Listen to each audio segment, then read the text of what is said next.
It's time for TWiT This Week in Tech. We've got a young priest, we've got an old priest, or a podfather anyway, and then there's the Scobleizer. One of these things is not like the other. We're going to talk about the Facebook IPO, the total eclipse of the sun, and a whole lot more. This Week in Tech is next. Netcasts you love. From people you trust. This is TWiT. Audio bandwidth for This Week in Tech is provided by the new Winamp for Android, featuring wireless sync and one-click iTunes import. Now with free daily music downloads and full-length CD listening parties. Download it for free at winamp.com/Android. Video bandwidth for TWiT is provided by CacheFly at CacheFly.com.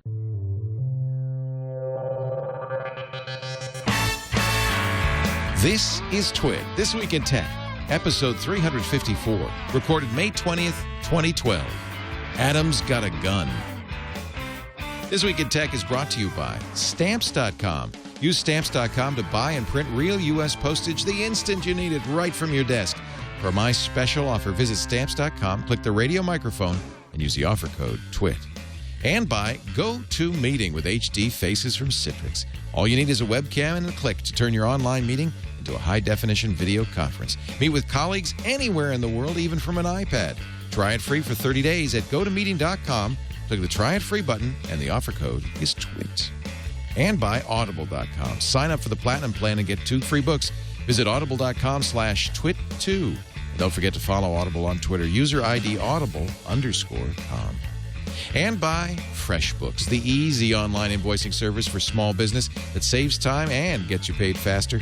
Join over 3.5 million FreshBooks users and try the service free for 30 days at freshbooks.com. Be sure to let them know you heard about it on TWiT.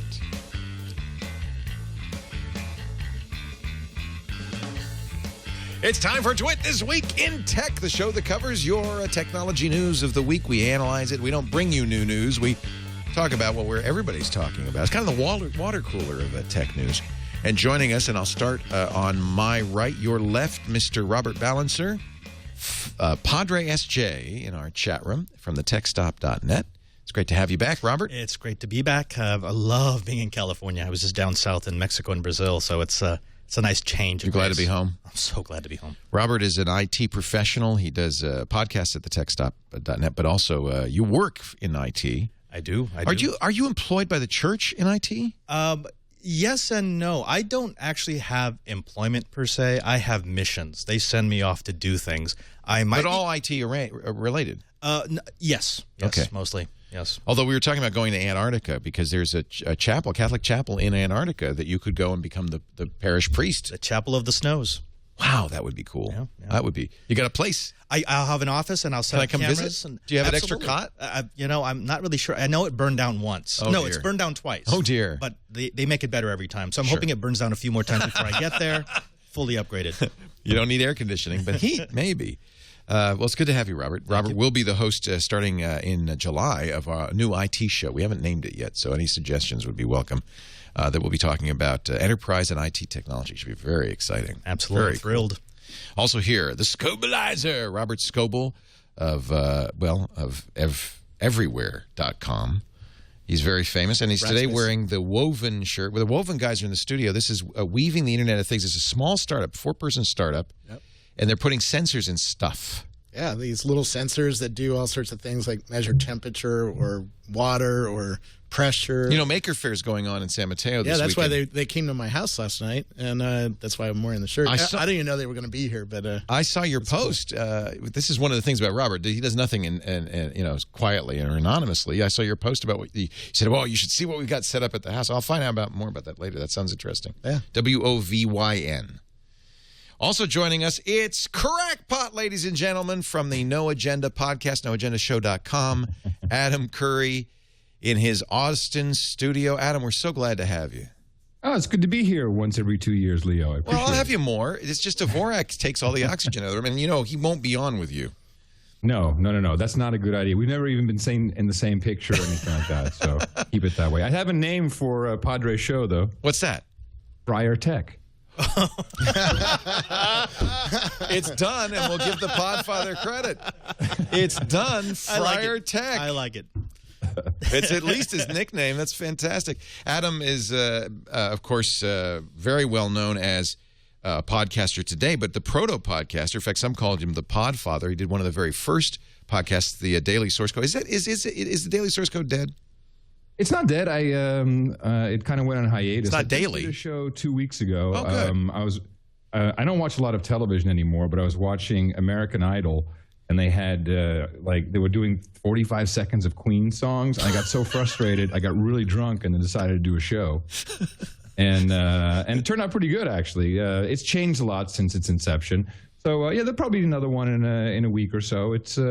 It's always evolved. It's episode 864 now, so it's been around. It inspired me, and I think a lot of other people, to do podcasts, because I thought, wow, he's just a guy talking about his life, and it's compelling, and this is exciting, and this is what a new medium should be, something different and original but authentic.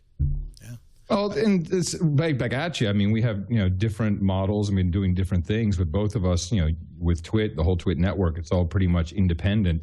Honestly, I'm so busy with No Agenda, which is pretty much twice a week, 2.5 hours. There's just a lot of prep that goes into that, and I'm very happy to be doing that. Just about the only thing I do, really. For those not watching a video, Adam is wearing a T-shirt that has a barcode and says "slave" on it. Yes. What is the barcode? I'm nothing but a slave, just living the American dream of getting by. He's a slave to the barcode. We could put a sensor in his head, and then he'd be a slave to the RFID as well. You should try and scan me with your. Everybody should. Okay, let's get a nice, clear shot of the. I don't know if it'll work. What does it say? Do you know? It should take you to noagendashow.com. Oh, okay. The best plug yet. Good Lord, he's wearing a barcode to the show. Holy cow. These are our official show T-shirts. Well played, sir. Very awesome. But it's good to be on. I'm happy. It's great. Nice. It's really great to have you. Thank you. Adam, I was at Flipboard this week, which just announced audio from SoundCloud in there, and I was totally thinking about you. Can you give us a demo of that? Do we have a over-the-shoulder shot, Chad, for this camera? Because this is actually pretty exciting, and it actually has inspired me to completely change our model. Yeah. So Flipboard, the new Flipboard, if you click the ribbon on the right, has audio as an audio entry now, and TWiT's on there. You don't have to actually. What are you looking for? Adam Curry. Because is No Agenda Show on there? So you can are you add, on SoundCloud? So you can. Oh, there he is. You can add shows by RSS. Yeah. But they also have an audio entry, and if you actually go back to the audio. What's this split keyboard, Robert? That's pretty badass. That's part of iOS 5. It's built in. Whatever. Nobody knows about it. Yeah, you just hold down this today. little button and you can. So click the TWiT icon. You found it. It's in the audio entry. There it is, right at the top. So you can look at on a Flipboard. You can look at all sorts of different things. But here's what I wanted to make a point. So click the TWiT, or just go to audio and scroll down. It's in alphabetical order. So this is what our podcast looks like.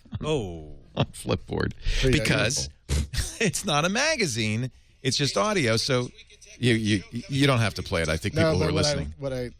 So I'm playing it now, and now I can go back to it. It's playing in the background, and you continue to surf or flip, right? So I can go to my usual. So that's what I've been doing. But now go to NPR. Because I want to show you what it should look like. So you see ours is just icons with each show. Well, and it's playing in the background now. Playing in the background. But if you go to NPR, which is one of the featured audio podcasts. By the way, you get all this by this little red ribbon, yeah. Red ribbon. And here. then there's an audio entry. Yeah. It looks very complicated. Here's my this is not Robert's not doing it right. No, okay. I don't know what you're doing, Robert. Just cancel. There it is. Cancel. Go back. Okay. It's a feature. You do the thing. You click audio. It's right at the top. You don't have to search for it. There it is. Now, what's different about NPR is because they have all this textual content. And Robert and Adam, this is the lesson I learned.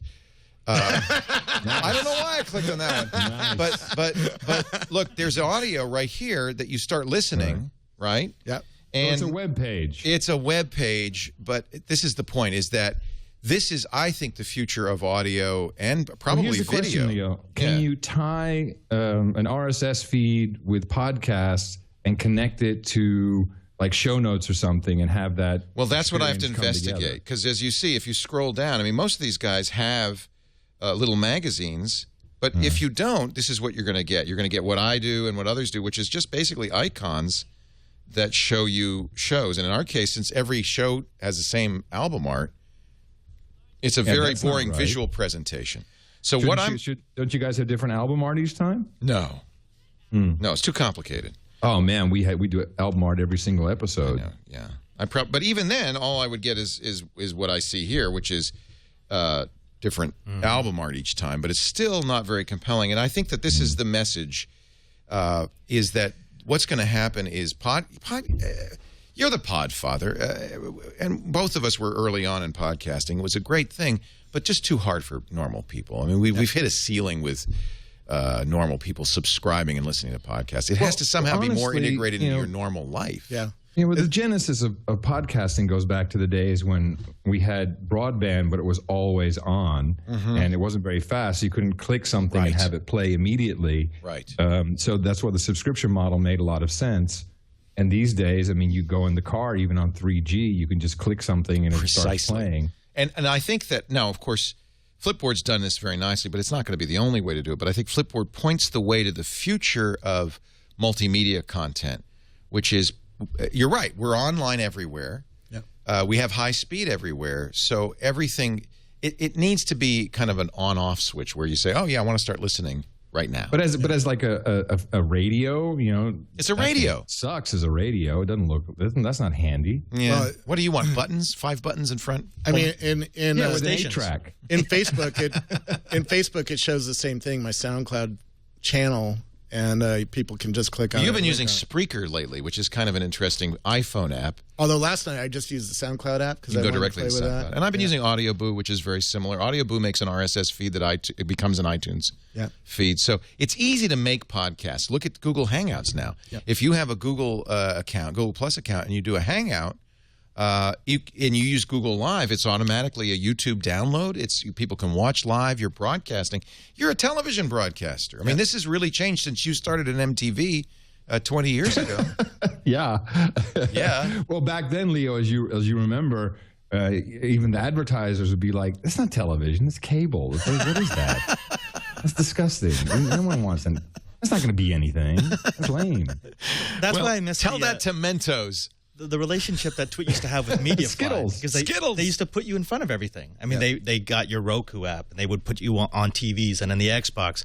I'd love to see more TWiT podcasts with audio transcriptions, because then you actually have written content to put next to something. Well, I think we want to take the next step, and I've been talking with some people, and I think what we're going to do, and it's going to take us a while, and I'm not supposed to talk about it, but I do think that we're going to have to make it more of a magazine. More textual plus, and I don't think show notes are enough. I think it has to be, we have to have more editorial that ties back to the audio. We have to think of ourselves as multimedia artists, not just audio, not just video, but audio, video, and text in a form that can be consumed on Flipboard, on any platform. Yep.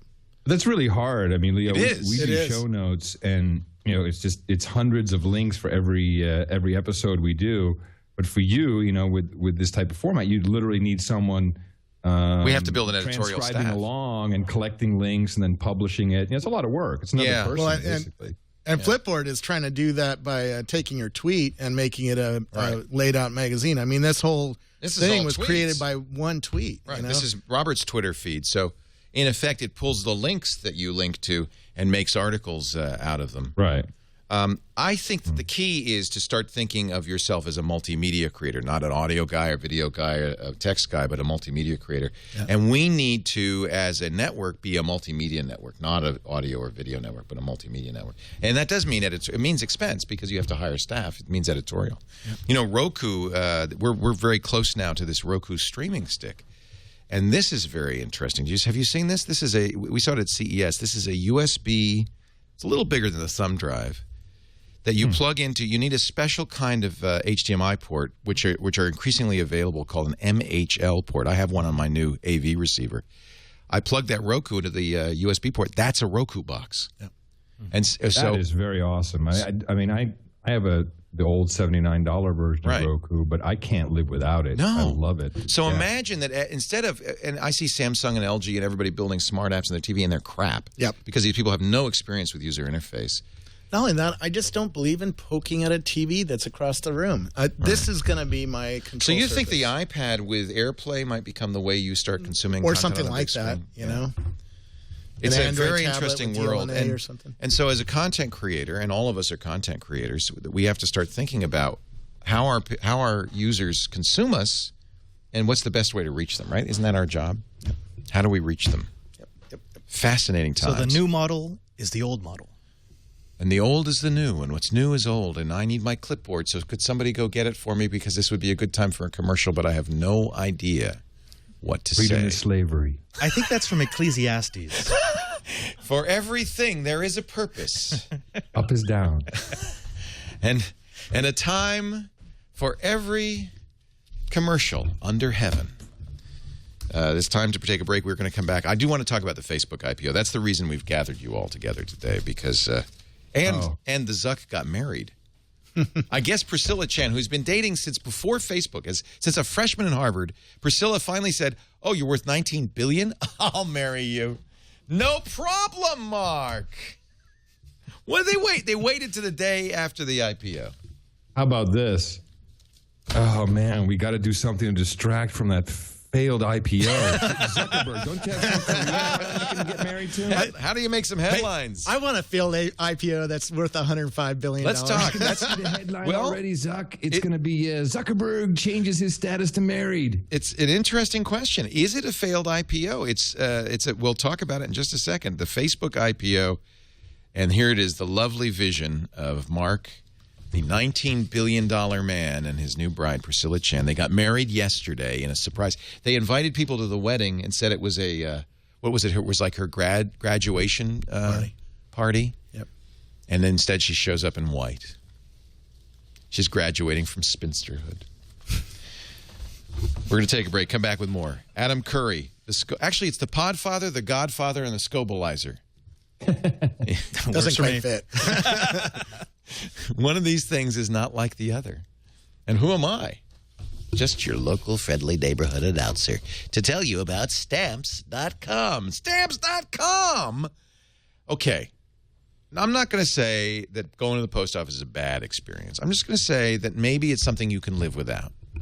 Maybe in your life you could just not have to go buy stamps or go mail that package. Maybe you could just do it all from your desk. Wouldn't that be cool? Well, you can with Stamps.com.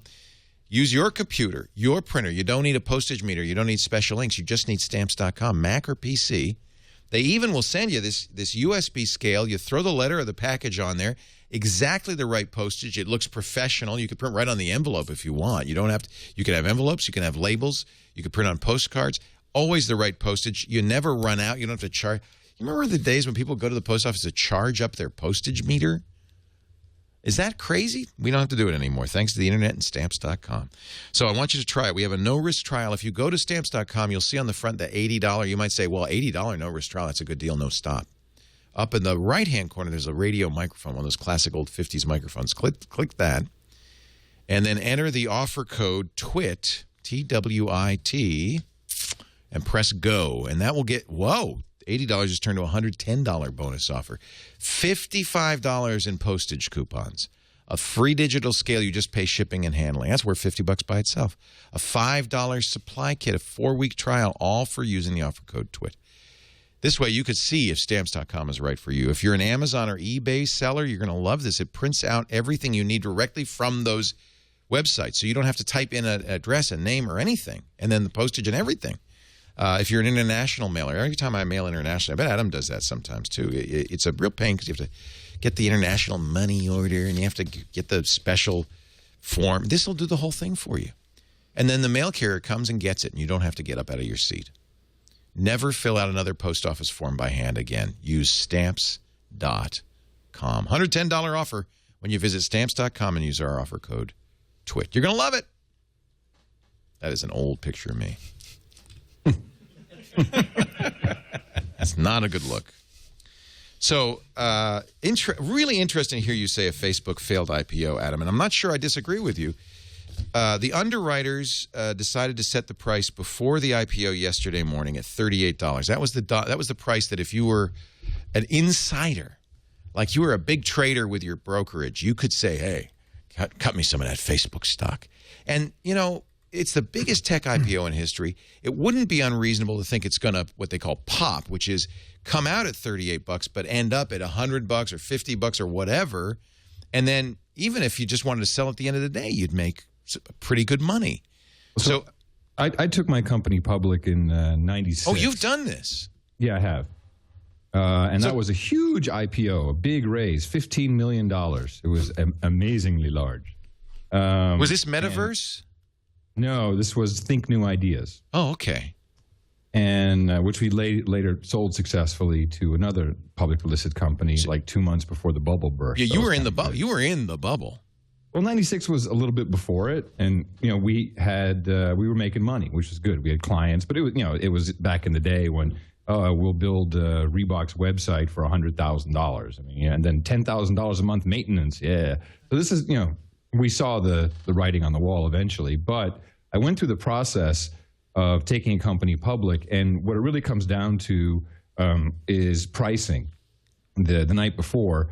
And so it's the size of the float, the number of shares, and what the actual price per share is going to be. And I think they got greedy. And when investors, and of course, there was a lot of, more interesting to me was the coverage of the IPO, because you saw the day before GM came out. Oh, it was the Super Bowl. Yeah, and then people were GM tanked him. Yeah, yeah. I think it had to do with it. But if you look at right now, they're trading 74, almost 75 times earnings. That's very, very high. I mean, I'm pegging the stock to go down to 17. That's where I think it belongs. I think that's reasonable for what they can do, what they've shown historically in revenues and profits. So that's the problem. You know, I was watching. It was really treated like the Super Bowl. I got up at 5:30 a.m. to watch CNBC because it was like a big event. And they had reporters down at Hacker Square at the Facebook thing. And of course, Facebook was smart. They had the hackathon the night before, so there were thousands of employees there. Zuck spoke. They hooked up the NASDAQ bell there in Silicon Valley so he could press there's no bell for NASDAQ. It doesn't have a trading floor, but he pressed the button to start the trading day. And then it took another half an hour. Yeah. And then a little later they started selling. Here's the problem with these IPOs. And I saw, and yes, I saw this in the bubble. So you have people who came into the company recently. They're getting options. Their strike price is going to be maybe a little bit under 38. Any new hires that come in, you can't just reshuffle the option pool. That's a big deal. So they have a strike price. And let's say, just for argument's sake, it's going to be around that 38 number.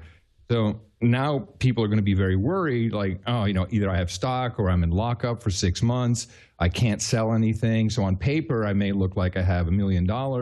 But every day it's going to be like, oh, how's the stock doing? How's the stock doing? That's not good. Huge distraction. That's really what you don't want. Particularly when it's going down, it really, really hurts the company. And I think that's what we see with Facebook. I think that's BS. At Rackspace, when we went IPO, the stock went down, and it didn't distract us. And the stock since then has gone up about 10 times. Just to go out to IPO, you're trying to raise money for the company. Yeah, let me understand this. So does perfectly. Does $38? Does that which is what they decided to sell it for? Does all of that money go to Facebook? Is that like what? So Facebook said we're going to have how many shares? Almost 1 million shares, right? At $38. Well, I forgot what it was. The total number of shares. Well, not the entire amount, because the insiders sold. So a portion of that went to a large portion, of course, went to the people who sold the stock. That's actually an important point. Some of these guys are making money right away. Like they got a check. All the underwriters made a ton of money. Peter Thiel, for instance, who famously was the first investor in Facebook, invested $500,000, ended up with $848 million on Friday. And he still has another $852 million dollars worth of shares at current price remaining. But Zuck made $1.5 billion in cash, right like that. And he still has $19 billion outstanding. If I could take a contrarian position here, I mean, I know why people are saying this is a bust, because they were expecting for the price to double, to go back to the good old days of the bubble when you would have an incredible rise in the stock price, and the IPO was when people get paid. This is not a regular IPO. You're talking about a company that is 57% owned by a single man. all he wanted was operating capital for his company. I don't think he even needed to do this. I think the really SEC didn't. rules made him do this. Well, at least they made him disclose to a certain point, and I think they figured, well, as long as we have to do all the disclosure a public company has to do, we might as well raise money on the stock market. But I don't think that this was – I think they put it off as long as they could, right? They could have done this a year ago. They could have done this 2 years ago. Partly that's hype. Because you don't think so? I think Mark didn't want to – well, you know Mark better than anybody. I think he put it off to raise the price. He wanted to make as much as he could. Every minute that Facebook is out there, the price goes Risky up. game, though. It is a risky game. Because the but price it paid could also off. go down. It paid off. He collected $104 billion on Friday for his investors and his company. Now, I mean, on Friday night, what did he do? He went and bought a mobile company called Karma. Right? He's going to have the resources. Spend that money, yeah. He's going to have the resources to take over a lot of things. Right. And this is very good for Facebook. Also, on the other side, the transparency is going to force Facebook to be an adult company for once. I think that's what Mark didn't want, though. No, I think he does. He did? I think he does. He knows that he's moving his company into being a brand that everybody respects and trusts. That is those two words are not used with Facebook today. Well, in fact, with GM pulling out, it's $10 million worth of advertising, which is not a huge amount. But GM pulled out of the Super Bowl, too. Is the Super Bowl dead? In fact, I think it's more of a comment on GM's inability to use these markets appropriately than it is a comment on the use of. And more interesting is how do they actually make money? If you have a so-called 900 million people, which I don't believe is correct, I think it's probably a fraction of that. But okay. Really? That's neither. Yeah, I think that everyone has multiple accounts. The SEO guys have 50 accounts. It's just a matter of how you count things. But in the case of Rackspace, Robert, that's a business where you're providing a service and people pay for it. I have 5 Rackspace servers. I love the service. I have an Amazon S3 servers, EC2. But we have yet to show that you can really place a good value on essentially display banner advertising. That's all they've got so far. And quite honestly, for the company that knows so much about the social graph, how could they not figure out that this IPO was mispriced? They should have had all the information at their fingertips. Was it mispriced, though? They announced it at $38, and it came out at $38. If they came out at $17 and it went to $38, they would have not left money on the table.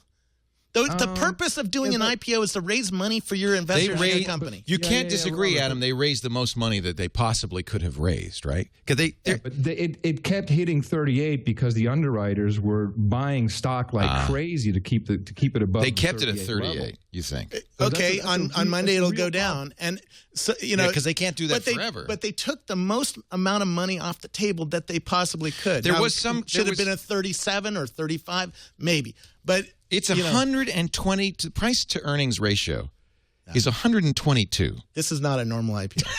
This is not that means that the stock price is 122 times what they earn. Yeah.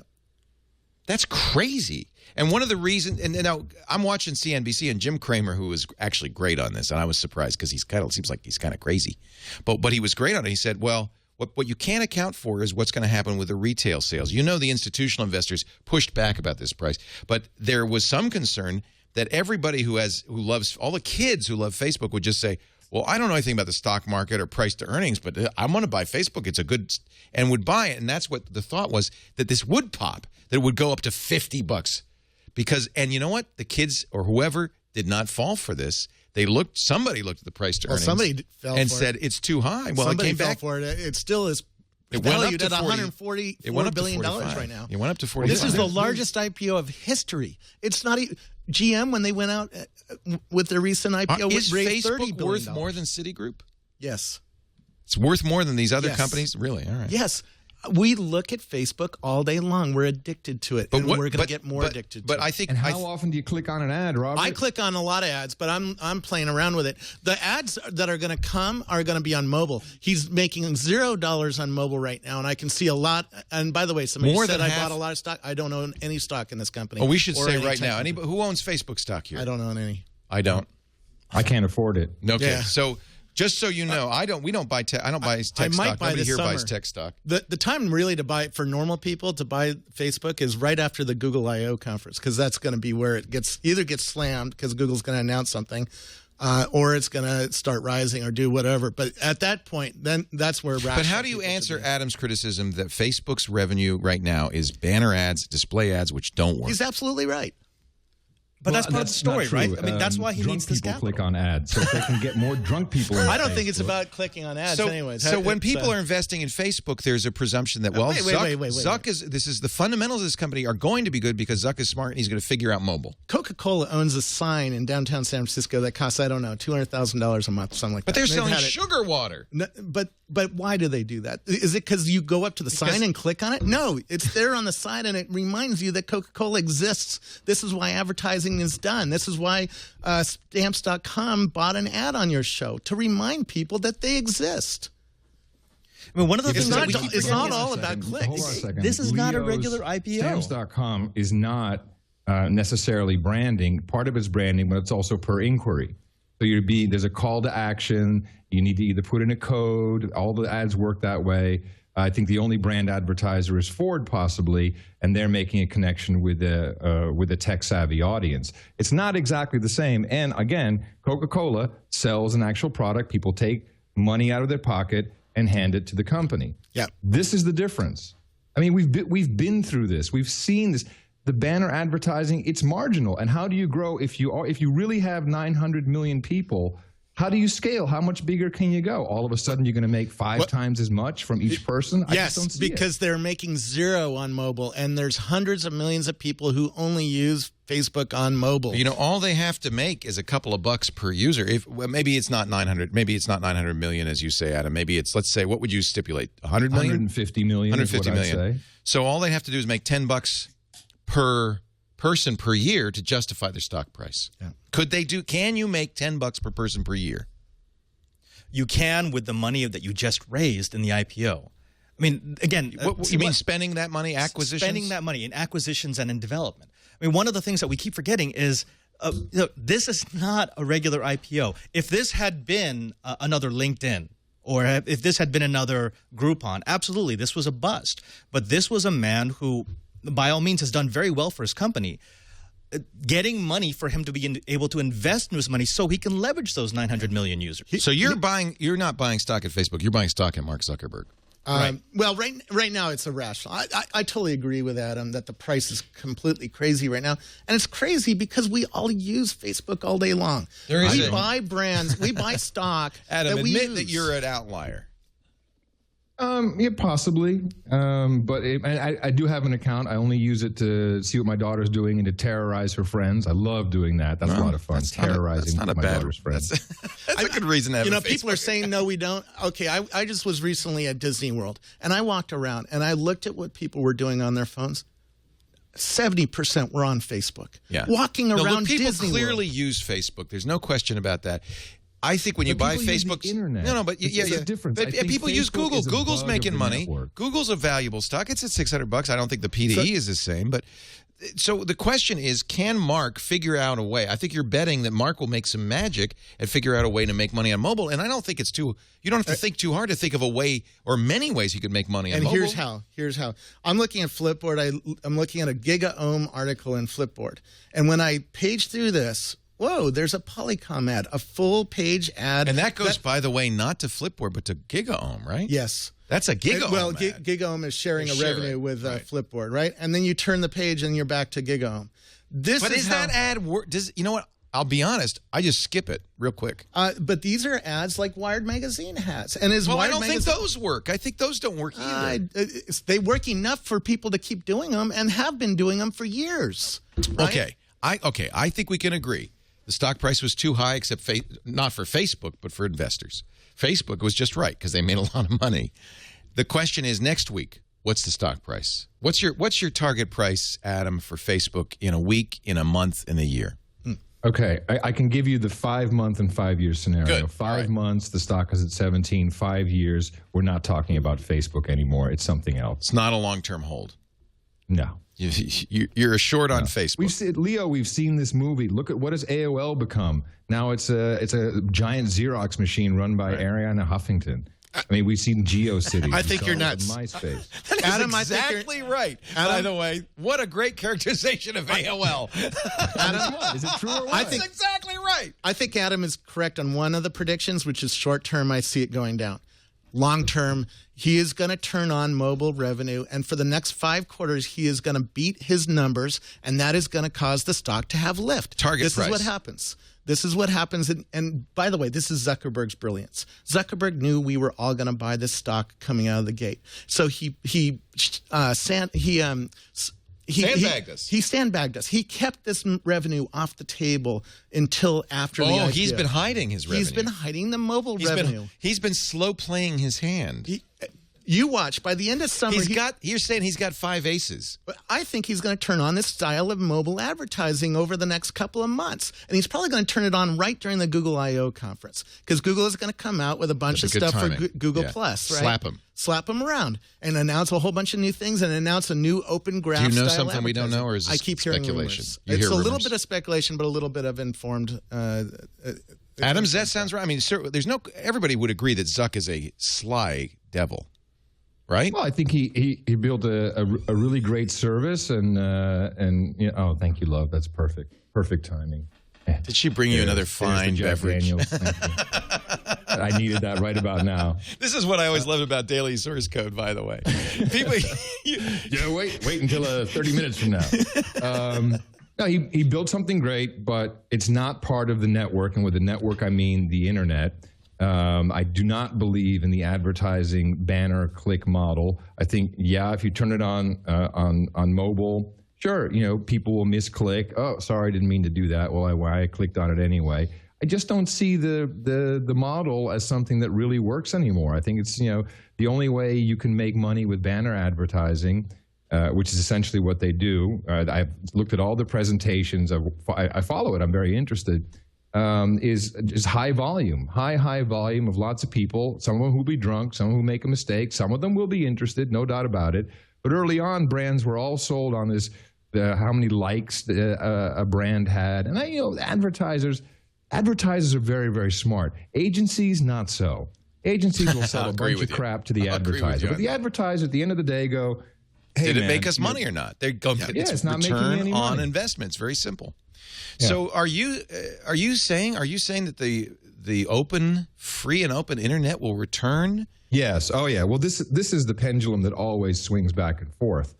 I think the internet, if the internet was not meant to be centralized. It wasn't built that way. I think we will see mom and pops. I hope we'll see mom and pops popping up again, who will provide email to 100 people, email services. There'll be, little smaller cloud things. I mean, my goodness, my fiance just moved to iCloud, and the mail's not working. It craps out. I mean, this is hard stuff. And the more scale you have, the harder it gets. And if you do it in a smaller, I run my own mail server here at home. I got like 3 accounts on it. It's enough. It works. So we're going to have to go back to that. And because of Facebook's inherent closed nature, it's not a part of the network. So, that's why the analogy to AOL is apt, because that was also a walled garden that everybody used and thought. Many people thought it was the internet. Except we haven't seen, all my favorite apps, whether it be Foursquare or Spotify or... how much money are they making, Robert? Seriously. Well, this is where he's going to turn on these new mobile ad network. But talk about Foursquare and talk about Twitter. They're making some, but Isn't that the bubble that we're in right now? Is that, this is location somehow going to turn a huge profit. You can't have this many users telling you this much about themselves without making money on it. Yeah. And the question is how? And that's the big $64,000 question. Robert, what do you think? Poor Robert's stuck out here in left field. Well, I mean, look, I've been hearing the end of the walled garden since the demise of AOL. They keep coming back. It keeps coming back. We keep going to a larger walled garden. Now, Facebook is not a MySpace. We've already seen that. But Facebook yes, right now they're got not a MySpace yet. They're not a MySpace yet. MySpace had tons of ads and it didn't work for them. And what Adam's it was a talking terrible about is perfect. Yeah, it was only banner ads, and banner ads died in MySpace. But Facebook has something else, and I'm not bringing out the mystic Zuck anymore. I'm talking about it's gone beyond a critical mass where you have an ecosystem, where you have people who are willing to buy the brand, not just the advertising in the site, but the actual brand for Facebook. And I think you've given a man who, again, I think is very intelligent, a huge war chest that he can now go out and get what he needs to get more money out of his 900 million users without it just being banner advertising. Yeah. I don't know what that's going to be yet, though. I mean, look at Flipboard. This is my Facebook feed. It doesn't look like Facebook, but it's my Facebook feed. And how does Facebook monetize that? Well, they can buy Flipboard. And then they can put those full-page ads like GigaOM has right in there, and they can have audio ads in SoundCloud. But I think Adam's saying that the display ads don't work. I think they do. Otherwise, Wired Magazine would not exist. But I can think of a lot of magazines that are gone. A lot of magazines have disappeared, but a lot have come. I mean, when I go to what's there's Wired so many magazine circulation? What's its circulation? People do actually pay for the magazine. I don't think you're actually. Yeah, I don't think you're using a very good example, Robert. I hate to tell you, I don't know if display ads work. I really think that's what's going on right now. So is there going to be there still is demand from advertisers to get in front of your face? Why did Stamps.com just sponsor your show? Well, and I think Adam makes a very good point. Stamps.com calculates return on their investment very carefully. It's a little harder for Ford because it's a brand builder, but you're right. And Ford even wants to do a lot of research. They're researching constantly to see if they're getting brand recognition. So no company that's spending ad dollars and is intelligent is spending ad dollars into a vacuum. They're checking, does this work? Does this produce results? One way or the other, they're not, and I think you're right, Adam, I don't know if it's the agencies that are that smart, but the advertisers whose actual money it is are very careful about where they're putting it. And in fact, I think that's one of the reasons you're seeing a real softening in banner ads right now, aren't we? Display ads are down. It's horrible. I mean, what do you get for a click these days? Nothing. Penny? Yeah. So I think that, and that's why advertisers are starting to demand, acquisition cost per acquisition instead of cost per click or cost per impression. They really want to make sure that they're getting their money's worth. Yeah. So I think it's but this was all brought up before the IPO. Everybody said, well, here's the negatives. It could be another MySpace. Everybody could vacate Facebook because somebody else comes along. They haven't shown that they know how to produce revenue, and they certainly aren't producing enough revenue to justify that price right now. It's clear people who bought Facebook, and by the way, I would buy it if I could, believe in Zuck and believe in him and his team and his ability to somehow turn 900 million users. We could say, if it's Adam's case, 900 million eyeballs. And they're believing in their own usage into something. Model. They're believing in their own usage model. They're that was the dumb retail buyers that Jim Cramer was worried about. People who said, "Well, I like Facebook, I like McDonald's, I'll buy their stock," without even thinking, "Is this a good value?" Yeah. Because that's the question: you may like Maserati, but is it $1 million car? Facebook's selling $1 million car here, right? Is that what we're saying, Adam? That this is just overpriced? Well, if it was a car, it would do something for me. Not just selling a sticker on the car. We can go. Now I can really bite on you. Facebook does do something for you. Yeah. And this helps you get laid, if nothing else. No, Facebook is a new. I'm sorry, Father. Please forgive me. I thought that was Craigslist. Oh, he's smarter than I thought. And informed. We'll do confession later. I hear confession. So Facebook is a new media company where the media comes to you based on who you are. Yahoo is the old media company. You had to go to yahoo.com/sports or yahoo.com/. It was a portal. That was the portal model. And Facebook, you just sit here and it comes. I mean, it's been coming to me during this show. Media comes to me. And one of the reasons because I told it who I am. During the show. What's that? How many ads did you click on during the show? I haven't clicked on anything. I'm just watching it. There's a Verizon Fios ad right at the top. I wish I could click on that Verizon Fios ad and buy Fios at my house, but they don't serve it in my house yet.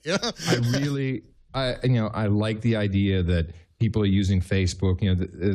I think the ability to find people and to have an address book of people online, that's the real magic sauce that Facebook provided. And now people are doing pretty much what they always do, post funny pictures, quote of the day, here's my plate of food. You really need to come and spend a couple hours with me and see what's on my screen, because I have none of that stuff on my screen. You know what we need to get? We need to get Ben Ha in here, because if he can turn I Can Has Cheeseburger into money, then Facebook can turn its sites into money, right? I mean, so there's a high volume business, right? Very high volume. Yep, lots of clicks with extreme virality, completely open, by the way. You don't need an account to take a look at it. And I don't know what he's doing. I don't know how much he's making. I'm sure he's making enough for his company and for himself. And I think there's validity in that. but Leo, you're doing extremely well with the TWiT network, but I don't think you actually believe you can scale it to a billion-dollar company. Oh, no. And nor would you want to necessarily. And, No. And that I think is, there's a couple things going on here that are very exciting to me. If you look at Kickstarter, there's a very interesting model where you have a company that's facilitating the connection of people and is taking a piece of the action, and people are getting what they want. And this is really the future, and I think the network itself is going to facilitate that tremendously, where I want a product, I want, there you go. So $10 million on the Pebble Watch. Yeah. Yeah, so you want it, and it's going to cost $299 when it comes out. But you know what? I want it so bad. I'll toss these guys $50 to get it going. This is an incredibly interesting model. This is going to kill Hollywood and every other industry. Is users actually saying, "I want this, and here's how I want it, and I don't care who makes it for me, but just let's get it going. We don't need to wait for stuff, and here's the exact specifications." You don't think I think there's going to be Kickstarter fatigue, that people are going to start to realize. For instance, I've participated in 4 or 5 Kickstarter projects. One was Diaspora, $100 down the tube. One was some dice that I never got, $150 down the tube.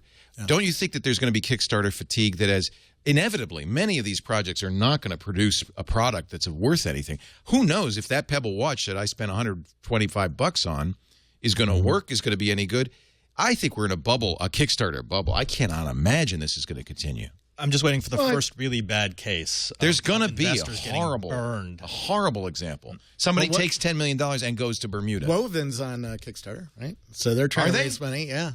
Right? I mean, it's a great model right now. These Pebble guys are very, very happy. They asked for $100,000. They got $10 million in a month. It just closed this week. Yeah. And I ordered a watch. But, that's a pretty what I don't think people who use Kickstarter realize how speculative what you're doing is. There's no guarantee you're going to get diddly out of that. Yeah. I've been to Whim, which also makes a watch, and there was a Y Combinator company that makes a watch, and this is a bubble. This is not going to continue. By buying a share of Facebook. I mean, there's no guarantees anywhere. No. Same amount you probably spent on the watch. Adam, I agree with you. I think in a few months we're going to see Facebook below $20. I absolutely believe that. But I also believe that if at that point it got down to, say, $17 and I actually had money to invest, I would invest in Facebook, not for Facebook, but for Zuck. Zuck has delivered. I mean, you can spin it many different ways, but he does have a vision, and I see that going elsewhere. And I think it actually goes beyond social. But you're really doing a disservice then, because you're not giving Zuck anything. You're buying something from somebody else. So and Zuck already got his. If 900 million people said, "Hey, we really like this. Let's give Zuck, $1 a month," what a great business! I would be jumping for joy. But why doesn't it work? Why doesn't anyone go that route? That's interesting. I mean, I'm not recommending to do it. What if Facebook did say, "Let's start charging $1 a month"? Could they do that? Probably. Yeah. Some people would stay. I think they could actually. Yeah. For $1 a month, make it cheap. Make it $5 a year. You'd find out really quickly which accounts are actually dead. Yeah, you would. We're talking about the week in tech, and of course we've got a great panel to do it: the Podfather, the Godfather, and the Scobleizer. We got more coming up in just a little bit, including a big eclipse that's coming. I don't know if you're going to see it in Austin. That's too bad. I don't think we can. I think we're going to see a little bit of it here. In fact, we've set up the flying saucers. We don't get cool stuff like eclipses. We've got the Eclipse cam set up over on my shoulder. It's currently offline. It's offline. Yeah. As soon as the eclipse starts, you will see it first over the priest's shoulder. Now, this is a full lunar eclipse, so it goes completely... No, it's annular, which means it's a ring of fire. Oh, right. So it has a little ring of the sun around it. Yeah, the moon is slightly smaller than the sun's disk, and this particular eclipse hasn't happened since 1994 in the U.S. and will not happen. We won't get a total eclipse until 2017, although I'm going on a boat in November to see a total eclipse in Australia. I'm excited about that. Oh, Leo, I can't believe you haven't played the theme song then. What's the theme song? Total Eclipse of the Heart. The theme song? Oh, come on, Leo. Okay. You're a disc jockey, aren't you? Well, Adam, spin that disc. It's slow. You can't find Bonnie Tyler. He's searching. Are you using Spotify? I got the search all right. It's just, here it comes. Everybody, sing with Johnny. Man in Black. Love is a burning thing. Great minds, Adam. I played this song at the end of my radio show. This Burn and Ring of Fire. Breaking news, Robin Gibb has passed away, by the way, of the Bee Gees. He was sick. I knew that he was in ill health. So, What a tragedy. And we've been losing a lot of greats. You got to go full screen if you're going to have him say that. I work with those guys a lot. Did you really? The Bee Gees? Yeah. Yeah. And anybody who was a DJ in the late 70s, early 80s, well, has mixed feelings about the Bee Gees. Can I say it that way? Well, but this is not fair, because if you think about Spicks and Specks and early Bee Gees. Early Bee Gees. I mean, really, in all honesty, before Saturday Night Fever, it was the Stones. It was the Bee Gees were a part of that. The Kinks, of course, the Beatles. But I think the Bee Gees get, and I know they were frustrated about it. They get a little ripped off because they're staying alive in 1977, and they became the disco group. And I think you're absolutely right. But the mining disaster, what was the name of that? The Springfield 1957, 47. That was a great song. A classic song. By the way, this is a good example. One album was a huge hit. It was number one on a Billboard chart for a couple months, I think. And they were great songwriters. It really is just one tragedy after another for that family, with Andy Gibb early on, and Maurice and Robin. I mean, Maurice, of course, still alive. But it's just, it's sad. Robert, this is a Facebook moment, isn't it? Well, it's Facebook and Twitter. Moment? I mean, Twitter, I'm sure, is going nuts as well. Let's go over to Twitter. I have lists of world news and stuff like that on Twitter. Whitney Houston passed away. I was at home. My son had some kids over, and one of them said, "Did Whitney Houston die?" I said, "I don't think so, but let me check Twitter." Yeah. And of course, I think she was killed. All right, I don't want to be buzzkill here, but what the hell are you talking about? Well, let me tell you, I was the first one to say I thought Michael Jackson was murdered, and well, you were right on that one. And MSNBC hung up on me when I said it the first time. Oh, really? I have my sincere Sacrilege. doubts about the Whitney Houston death. You think she had a Dr. Feelgood in the house? There's a guy, his name is Ruffles Van XL. Well, there's the problem right there. You got to watch out for that guy. I'd be angry. Google him. Yeah, everybody on Twitter is going nuts too. Washington Post, USA Today, stuff like that. Ruffles, dead at age 62. Ruffles Van XL. I'm careful with anyone named Van. But this is an example, Adam, of where these things are going. These are media systems now. They're not just bringing me photos of my family. They're bringing me the news of the day. Sure, but you know what, Robert? I'm getting it on RSS right now, too. It's an open system, an open format. Nobody owns it. No one can shut it down. So I'm getting the same information. Well, I would agree with you from a political point of view, Adam. It's far superior to have a free and open web. I mean, I have no doubt about that, but that doesn't mean it's going to win. That's just the political talk. That's just like what we want, which is a free and open web. And what we're doing here with Facebook and in some cases Twitter is going to this model with its new Discovery tab is a personalized view of the world based on who you are. Social graph. So it's studying it's studying everything about you. This is why you bought Instagram. Each photo you take is 6 to 15 likes, right? You're telling it a lot about who you are by taking a photo. And the point is that we've yet to see anybody figure out how to monetize that. I believe that's coming. And I'll bet you, Adam, $100 that we're going to see some major monetization happen on mobile in the next year. Well, there's a lot of people betting $38.32 a share right now. Hey, let's take a break. Come back with more with Buzzkill. I mean, Adam Curry. I'm Crackpot for the evening. He lent me his slide whistle. I'm just going to say, Adam, if you had called me, biggest mistake I ever made was back when I was doing a radio show with John in 1991. I gave him a computer loaded with sound effects. Oh, man. Big mistake. But now he's got like the coconuts for the clippity-clop noises, and it's cute, though. It's cute. It's his shtick. It's cute. You know what? No Agenda show is huge. It's huge. And now twice a week. And good for you. I do that for the chat room because they have a drinking game every time I say now twice a week. Really? Tanya Hall, who does a radio show out of Denver and talks a lot about social media, she's a syndicated radio broadcaster, says this Twitter is much better than just an RSS feed. She's talking back, using Twitter, talking back to TWiT. Damn them for making my name It's a real-time world, isn't it? This show brought to you by GoToMeeting with HD Faces, those good folks at Citrix who have been big supporters of all our shows since day one, and I am eternally grateful to them. Wanted to tell you a little bit about how GoToMeeting has gotten better and better. I did a GoToMeeting just the other day, and they said, "Do you have your iPad?" I said, "What?" And they said, "Bring it out." And I had and they said, "Put the GoToMeeting client on there." And I joined a meeting from my iPad, and I was using the camera on the iPad, and there we all were. We were all sitting there with our iPads. It was so cool. GoToMeeting now has video.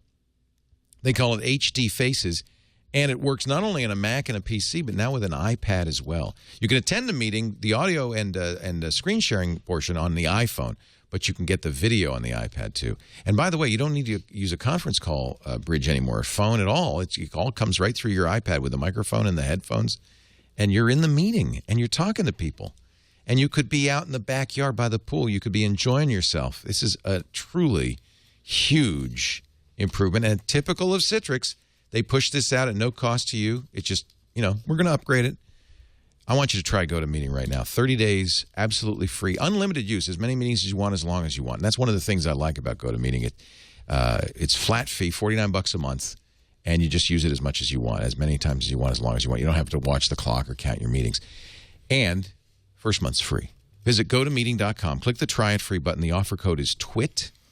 If you've got a webcam, fire that up. It is so easy. It's never been easier. It's much easier than Skype, I got to say. In fact, we had Michael Guarnieri of the Citrix gang was out the other day. And I said, Michael, if you could figure out how to make a single picture with this, we would use this for TWiT. It would be so much easier than Skype. So they said, well, we'll get our engineers to work on it. So maybe we'll start using GoToMeeting. That would be very nice. You can use it right now. GoToMeeting.com. Click the Try It Free button and use the offer code TWiT. And more breaking news, this time from our chat room. Looks like Alibaba and Yahoo have made a deal. Alibaba is the Chinese Chinese search engine, I should say. And there's been rumors that Alibaba would buy back its stake in, or rather, Yahoo would buy back its stake in Alibaba. And apparently Yahoo found $7 billion somewhere in the sofa. And maybe it's I don't know why actually this happened. I love a Rubenesque woman. And they over to the Fat Lady Sings, and apparently on All Things D, Kara Swisher has found that the Fat Lady is singing. So this has been rumored for a long time. Alibaba, I think, wanted to get out of Yahoo as best it could. So Yahoo is selling back half its stake in Alibaba for $7 billion. Oh, I guess Yahoo gets the $7 billion for Alibaba. Got it. Took me a while to figure that out. I don't think Yahoo has $7 billion. No, it couldn't go the other way. What was I thinking? Yeah, Alibaba's selling back, is buying back. It's saying, we're out of here. Thank you. Bye-bye. You can keep the dishes. Why did you paint the floor? So, are you gonna? You can't see the eclipse. We're gonna all run out after the show and look at the eclipse. We've got the eclipse cam going. This is an annular eclipse that is a ring of fire, as Adam pointed out, and it's offline right now. I'm actually going to go out there and look straight at it. Just good idea. No glasses, I don't believe that hurts in any way. I think, in fact, blindness is, it's an eclipse, right? So there's no sun. I mean, yeah. Actually, that's the problem. Is it looks dark, but it ain't. It'll hurt less than buying Facebook, right? With much longer term effect, I would believe. Yes. Don't look at the sun. I think we found number 14 arc welder glass. Did we? Burke thinks he found it. Burke bought number 10 arc welder glass. No, that'll blind you. And you can't stack it. He was just like, we'll stack it up. Not possible. By the way, Chris Marquis had. If you ever want to look at an eclipse without looking at the sun, just poke a little hole in a piece of paper. That's what I'm saying. A pinhole camera. And you just hold it a foot away I'm just from going to tell you, white paper. As a kid who did that, it sucks because you're not looking at the sun. You're looking at what looks like a shadow. Yeah. You want to look and say, "Oh, look, the moon's blocking the sun." Ah! And by the way, I still can't see out of the left side of my eye, so just don't do that, kids, unless you have number 14, not number 10. I can't believe Burke went out and bought number 10 welder's glass for me. Let me see. I once welded for like 30 minutes without glasses when I was. Did you look 16. At it? for like half an hour, just like, oh, it was the old electrode. And like, I can just do this, just a quick little point thing. And I woke up in the middle of the night and it was the worst feeling ever. Just my eyes were on fire and streaming tears. You got to be careful. Yeah, you actually can really burn your retinas. Yeah. So somebody likened it to using a magnifying glass with the sun to burn a hole in a leaf. You don't, because the lens of your eye actually focuses it on the back of your retina. It's not good. You actually get that with enterprise work. If you're doing any splicing of fiber, you always have to make sure everyone knows not to light it up, because you can't see it. And as you're examining the end, you actually look through a magnifying glass at the fiber. No. And you don't know it until bright? The next day. Is it fiber? Is it very bright? You can't see it. It's invisible light. Leo. So the saying is, don't look into the fiber sun. with your remaining good eye. That's the sun. There's the eclipse. Oh, you got some. That's the sun. Thank you. Oh, there it is. Are you going to return it? Oh. Let's keep it. It's cheap. Oh, that's a great shot. Little cloud. There it is. There it is. Yeah, nice. The eclipse is that real? That's Pedo Bear. Are you calling Robert Pedo Bear or the eclipse? No, I'd never do that. Man of the cloth. I can't see it. It works. You can't see anything through this. Well, how could you? This is number 10, and you can't. Look, go ahead, Robert. Can you see anything through that? I can't even see the lights here. No. I got one of those. And that's not enough? Look. Adam, where'd you get yours? Oh, I'm sorry. That's my Galaxy Note. Oh, by the way, it is safe to look at the eclipse through a Galaxy Note. It's very safe. Do you use a Note? Yeah, I just got one, and actually you influenced me on that. It's awesome, isn't it? Do you like it? Well, I have big hands, so yes, it works. Well, you know what very that well. means. Big Hard I was a to little find worried about shoes. the battery Yeah. in the I saw an beginning, but S3 after- this week. No, the batteries are, and you can buy 3 of them. You have an S3? No, You I saw one? saw one. That's oh my 9 God. million they've sold of those. That's Oh iPhone my. numbers. This might be the death of my Apple fanboyism. This might be the one that gets me. This thing is just so fast, and the screen is so stunning. You know what's wrong with it? You're running Android. Oh. Yeah, Leo, have you? Aren't tried you a running different Android ROM on your it? Note? What did you say, Adam? Have you tried a different ROM on it yet? No, because I just got ICS. They pushed Ice Cream Sandwich. The Note. Oh, will really? block On the Yeah. AT&T? Yeah, Oh, I didn't get that yet. You'll No, get it any day I'm now. a big Cyanogen Mod 7 guy. me too. I like CM7, and CM9, of course, is ICS. And yes, you can put CM9. The reason I don't use those ROMs often, end up not using them, is because always something doesn't work. Like the GPS doesn't work, or the camera doesn't work, and it's like Oh no, I had the original Google phone. You know the Nexus. That was. The Nexus worked fine. Yeah, and I put CM on that, and it was fantastic, Sure. and I loved it. That phone is basically unlocked, but I don't. The Note ROMs were not perfect yet. However, I do have Ice Cream Sandwich now on the Galaxy Note. It's very nice. Yeah. And doesn't I have the love taking a issues. screenshot and then drawing mustaches on people. Yeah, isn't that fun? Yeah.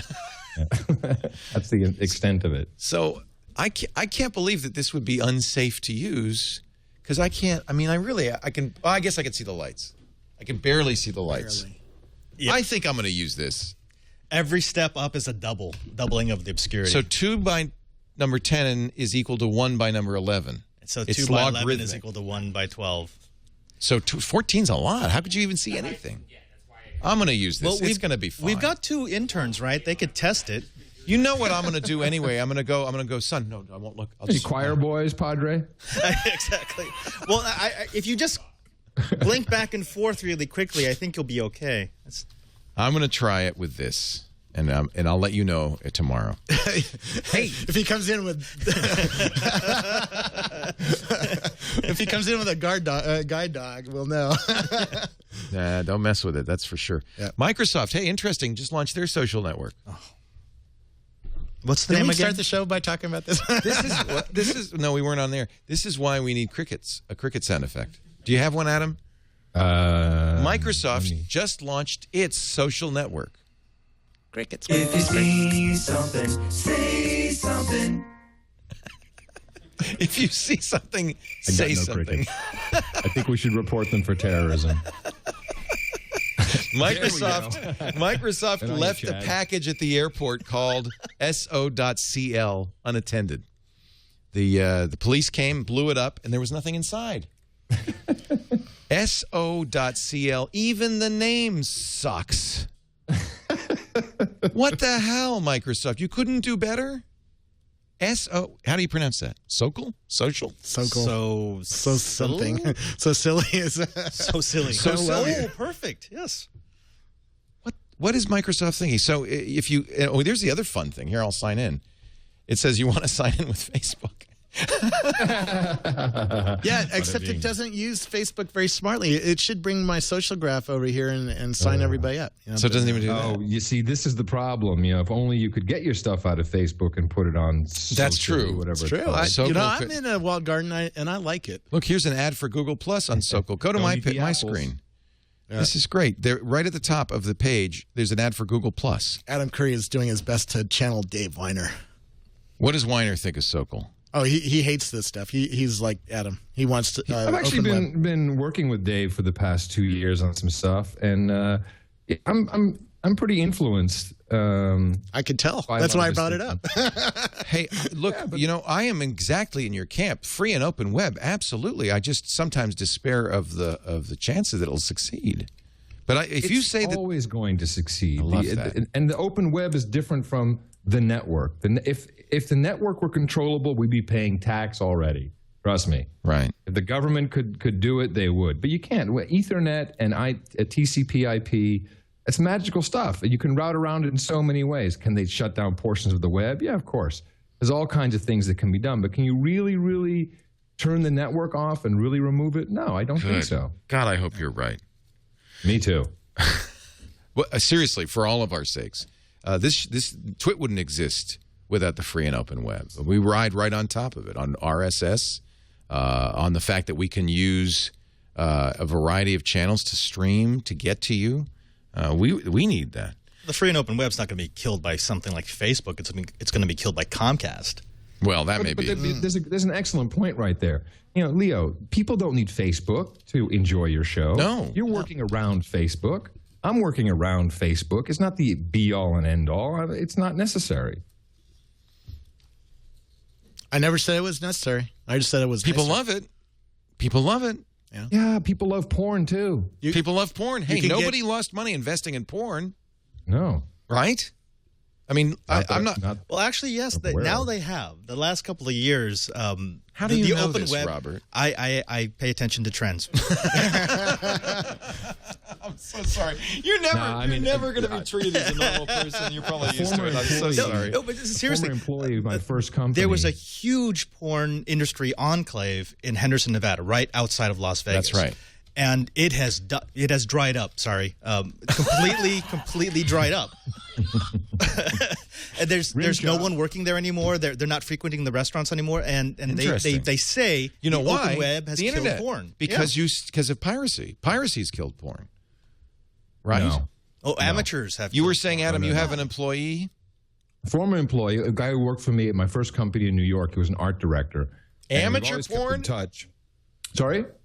I've just heard what Robert said, that amateur porn killed the I professionals. read this. Amateur porn has killed the professionals. So he contacted me. I was going out to L.A. to visit my daughter. He said, "Oh, come stay at my place in Malibu." And I went there, and I was like, "Oh my God, this is like a $20 million house, Ferraris." I'm like, "Dude, what are you doing?" And he started a porn company, but a really high end. He shoots with red cameras. He does, really 4K porn. I don't know if I could take that. But you know what it is? It's and Robert will like this.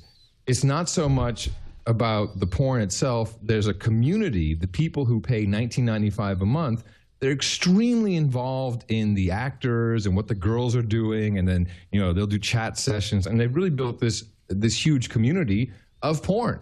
And people are paying for that gladly. But it's not just about the movies, because of course the stuff gets BitTorrented like crazy. Right. But people keep paying for what that real community is.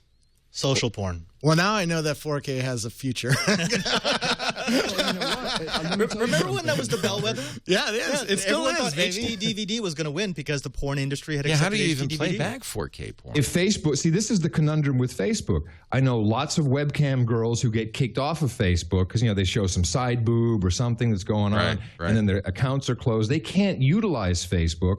And if they could, there would be a lot of money flowing through Facebook. But of course, because of what they are and what they've become, they can't do that. So it's a real conundrum. But that would be something I would believe in. So we've actually now figured out what Mark Zuckerberg's secret plan for monetization is: side boob.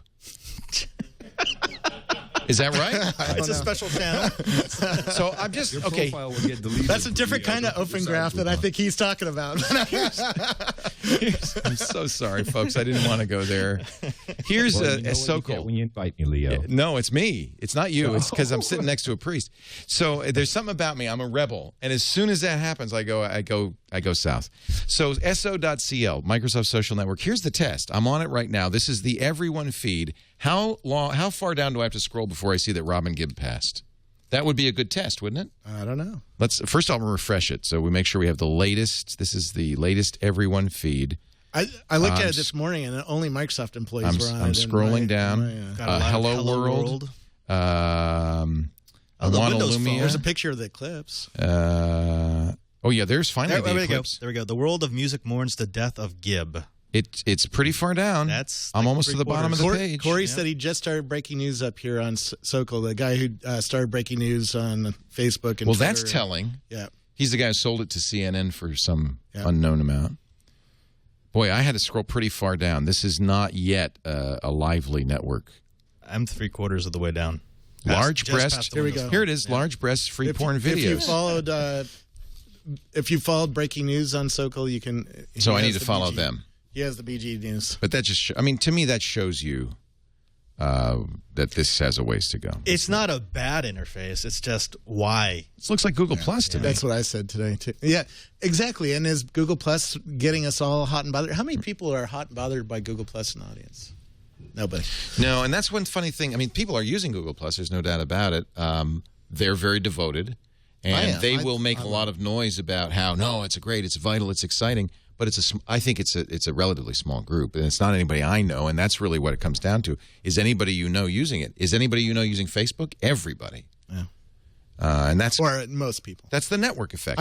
I spoke to 2 audiences of about 600 people this last week, and I asked that question, and 5% of the hands went up that they didn't use Facebook, but that means 95% are. You know who Sokol's for?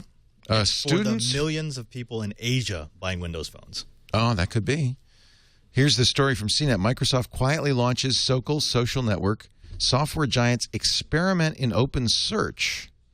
Is designed to be a research tool in which students share information. So maybe we're misunderstanding it. Maybe it's not a social network. Well, that should take us right into the knowledge graph. And that's what another Google bull launched. crap idea. And that's what Google launched. So if you can't beat them, create a new buzzword. This week, Google launched the knowledge graph. Bull crap, Very huh? bad idea. What is it? I don't even know what it is. And I Well, interviewed Matt Cutts this week. The way I see it, they're now going to use their crazy algorithms to figure out what you're actually asking for, and then they're going to get the facts from Wikipedia and the CIA fact book. Awesome. This is the whole reason the internet is cool, why search was so cool, because you can get these crazy websites, and you can jump from one to the other and really learn something. Now you don't have to. Wikipedia and CIA fact book. Give me a break. So here I am. I've searched Robert Scoble. Now, I don't know if I'm getting it. Is this it? Yeah, that's the thing on the right is the knowledge graph. So there it is. Knowledge graph. Robert Scoble is where does this text come from, Robert? Is it American? Wikipedia. Wikipedia. So here's the Wikipedia entry. Here's the Google Plus information. Which, by the way, I didn't have anything to do with my Wikipedia. Right. But it's the truth. It's the knowledge graph. It's totally a the fact. truth because I here- didn't write it. Here's your latest post on Google Plus. Wait a minute. I want that. You have an echo chamber? No, I just have the... It's a button. Science is in. The knowledge graph rocks. Chad, you don't have that, do you? When did this turn into the No Agenda show? People that came on. Now look who they say I should search for since I'm searching for you. And I wonder if you agree with this. Dave Weiner, Michael Arrington, Vic Gundotra, their own Google person, Guy Kawasaki, and Kevin Rose. Do you think he had a little finger on the scale to get his icon in a lot of searches? Let's search for Adam Curry. This I'm is very probably curious. because they're comparing your contact details, which they've taken one way isn't or that the nice? other. So Look at that Adam picture. Curry. Leo, you thought your picture was bad. What the heck is that? How old is that, Adam? And I wasn't born in Washington, D.C. That's and from my wife. That's my ex-wife. Right.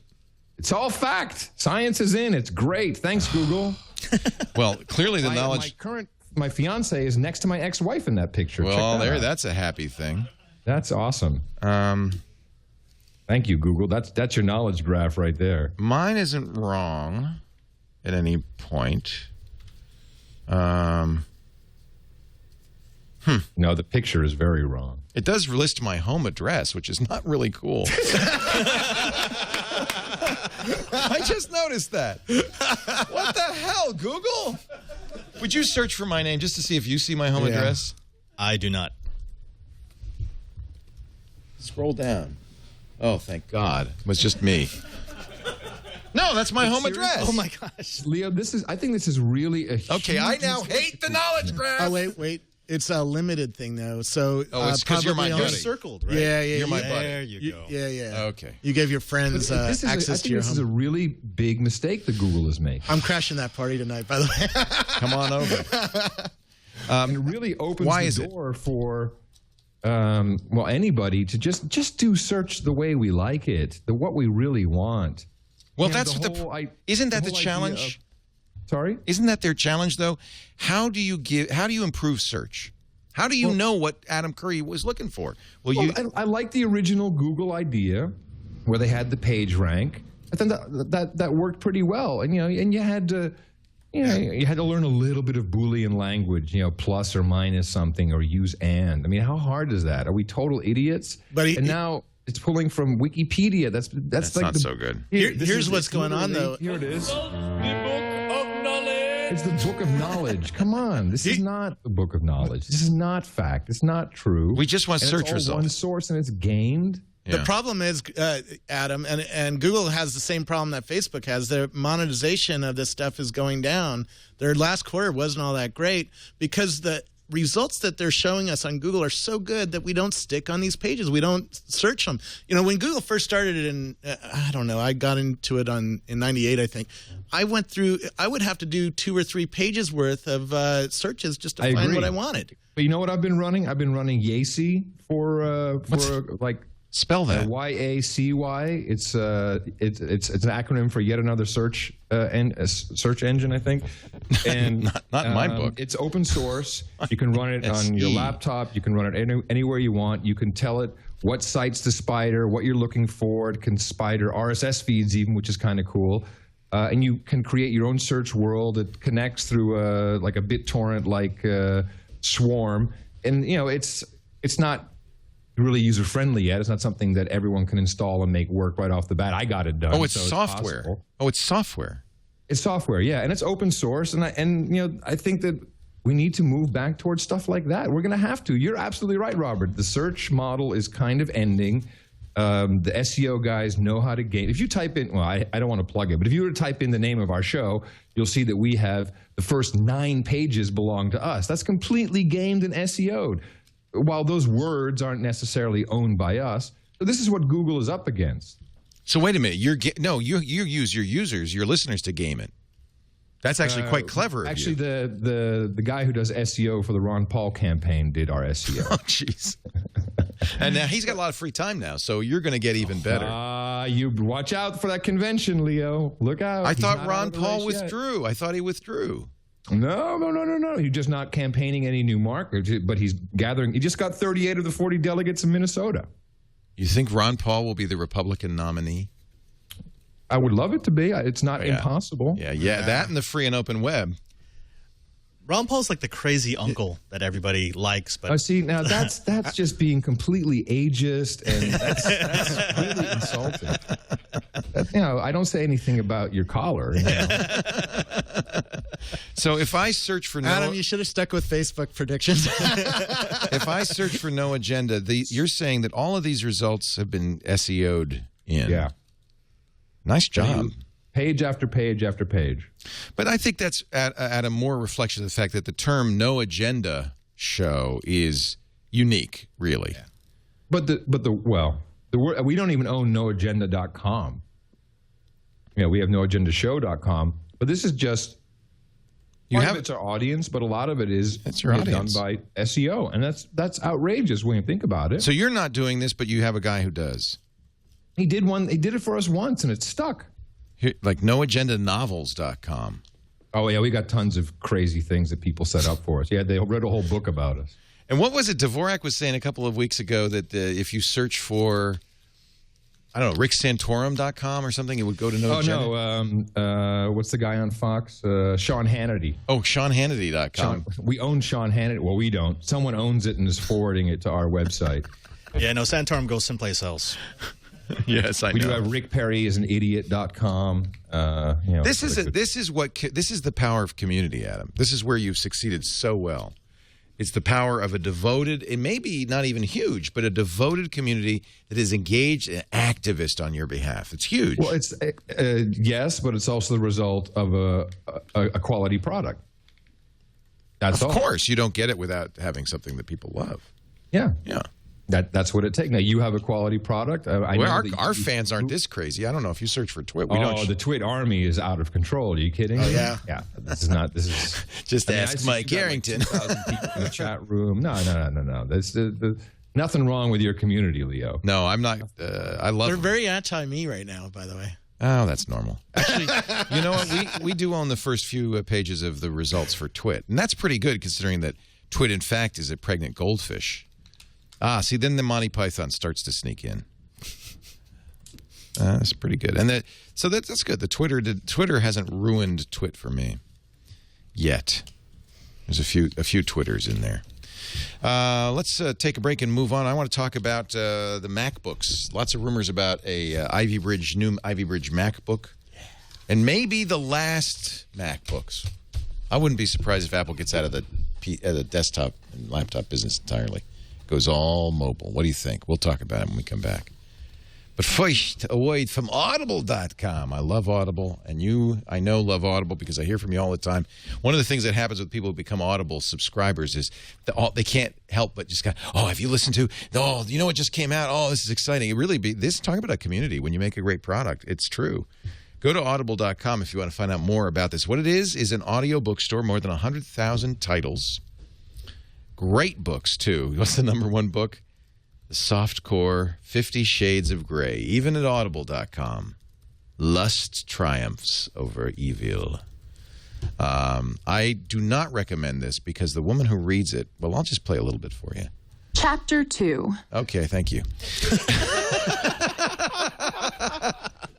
Hey, Leo, can you get me a deal with these Audible guys? Why? You mean you want ads or you just want a book? Well, no, I do something called the Big Book Show, and I interview an author every week. Oh, you should be an Audible. You should have Audible. Yeah, because all I can do is say, it's basically 20 minutes. I just talk to the New York Times best-selling authors. That's awesome. No, it's a lot of fun. Where's that show? I want to hear it. Sorry? Where is it? What's the? Well, I'm going to tell you, and then it's going to crash because in no way will my search. It's bigbookshow.com, but it'll crash with everyone going to it. It's not on Squarespace. It features this looks really what a good idea. Yeah, I'll talk to the Audible folks.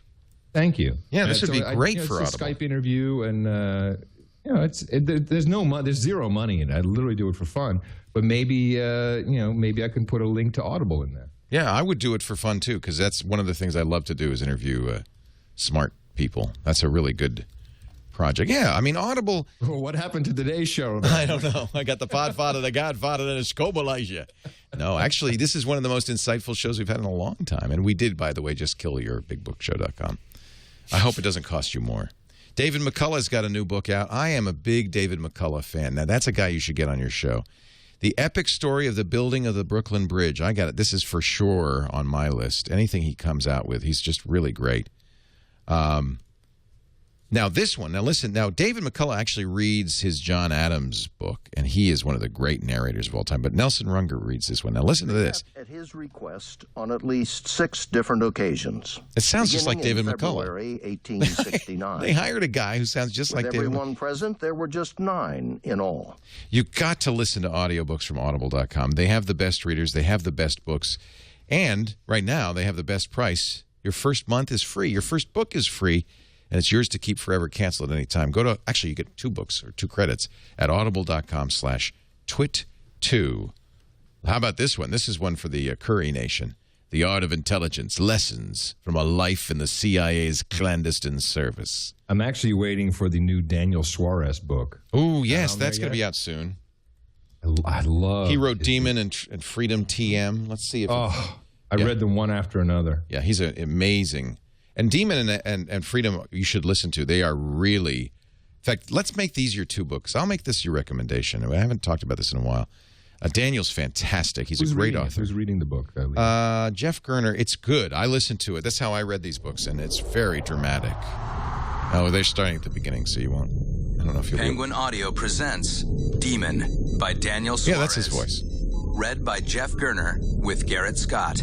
It's really good. Oh. DAEMON. Oh, cool. Demon. Noun. A computer program that runs continuously in the background. If you just start this book, just listen to the excerpt on audible.com. You will download it, I promise you. See, I love that because you can do different stuff with audio that you can't do in print. It brings it to life. This book, when you're listening to it, you see the movie. And I know it's been optioned, and I'm sure there will be movies for Demon and Freedom. These 2 books can be yours absolutely free. Go to audible.com/twit2. You'll be signing up for the Platinum Plan. 2 books a month. First 2 books are free. This one is a great start. Daniel Suarez, Demon, and then the sequel. And you need both because Demon ends, and you go, what? Unfortunately, Freedom is out. And Daniel has written a new book about predator drones, is his new book. And I cannot wait to read it. It's going to be out any minute now. We'll get as I love me the predator drone. Oh yeah. As Morris says in the chat room, Audible is such a no-brainer. Do it. Now that's an endorsement from our audience. Audible.com/twit2, 2 books for you. Yeah. What? Now let me ask you, Crackpot. Sure, baby. Didn't they legalize predator drones for use in the U.S.? No. And I'm a pilot, so I actually follow this stuff. I fly helicopters and airplanes. What did they legalize? Well, they haven't legalized anything yet. The FAA has to have implementation of regulations by 2015.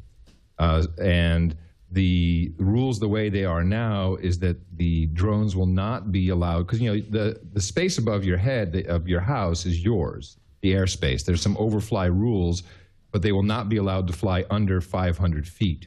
So here in Texas, the way I see it, if I can actually see that thing and I can hit it with this, and it was under 500 feet. It's the first time anybody's pulled a gun on Twit. That's good. I like it. You are in Texas, my friend.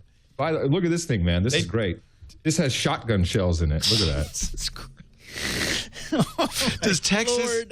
Does Texas have one of those stand and what do they call them? Stand and deliver laws? Stand your ground. Stand your ground law? Yes, of course. So please don't approach Adam because he's not turning tail. Shall I tell you something? If you look at the statistics, violent crime is much lower in Texas. People are very nice to each other because they're all armed. Please, after you, sir. There's no home burglaries. You don't. It's sad that that's what it is. That's how it works. But the system does work. Again, people are very polite. Traffic. There's no road rage. It just doesn't happen. That's true. People want to get their head blown off. You ain't gonna flip somebody off in the car next to you because you never know. Yep. I tell my son that all the time. He doesn't believe me. I said, "Don't flip that guy off. He could have a gun. If he were in Texas, he'd know." Yep. So you could shoot one of those things. So you're saying that this isn't going to be a problem as unmanned police? Well, no, it's a huge problem. It's a problem for aviation because you got these things flying. I mean, is it going to happen in the air traffic? It's just not handy to have these things flying around. They're not communicating the same way. This is also why they're bringing in the next gen air traffic control system, which is going to cost it's like some crazy amount, like $100 billion. So they do want to do this. Excuse me? They do want to do unmanned drone aircraft. Absolutely. Patrolling. Yeah, well, it's not unmanned. It's remote manned, to be technical about it. All right. They will eventually have autonomous drones, which is very, very frightening. But no, I'm very against this. This shouldn't be in our airspace at all. First of all, it's annoying because you just have these things buzzing around. And, the National Defense Authorization Act is being discussed now, the 2013 version. And they're saying, well, if we happen to see you doing something illegal, that will not be admissible in court as evidence. But if we have a court order, we can still shoot you. But if they have a court order, then, they can go spy on you that way. Well, I got to point out that Janet Napolitano testified in Congress this week that she's the Secretary of Homeland Security, that we do, in fact, have unmanned drones patrolling our borders right now.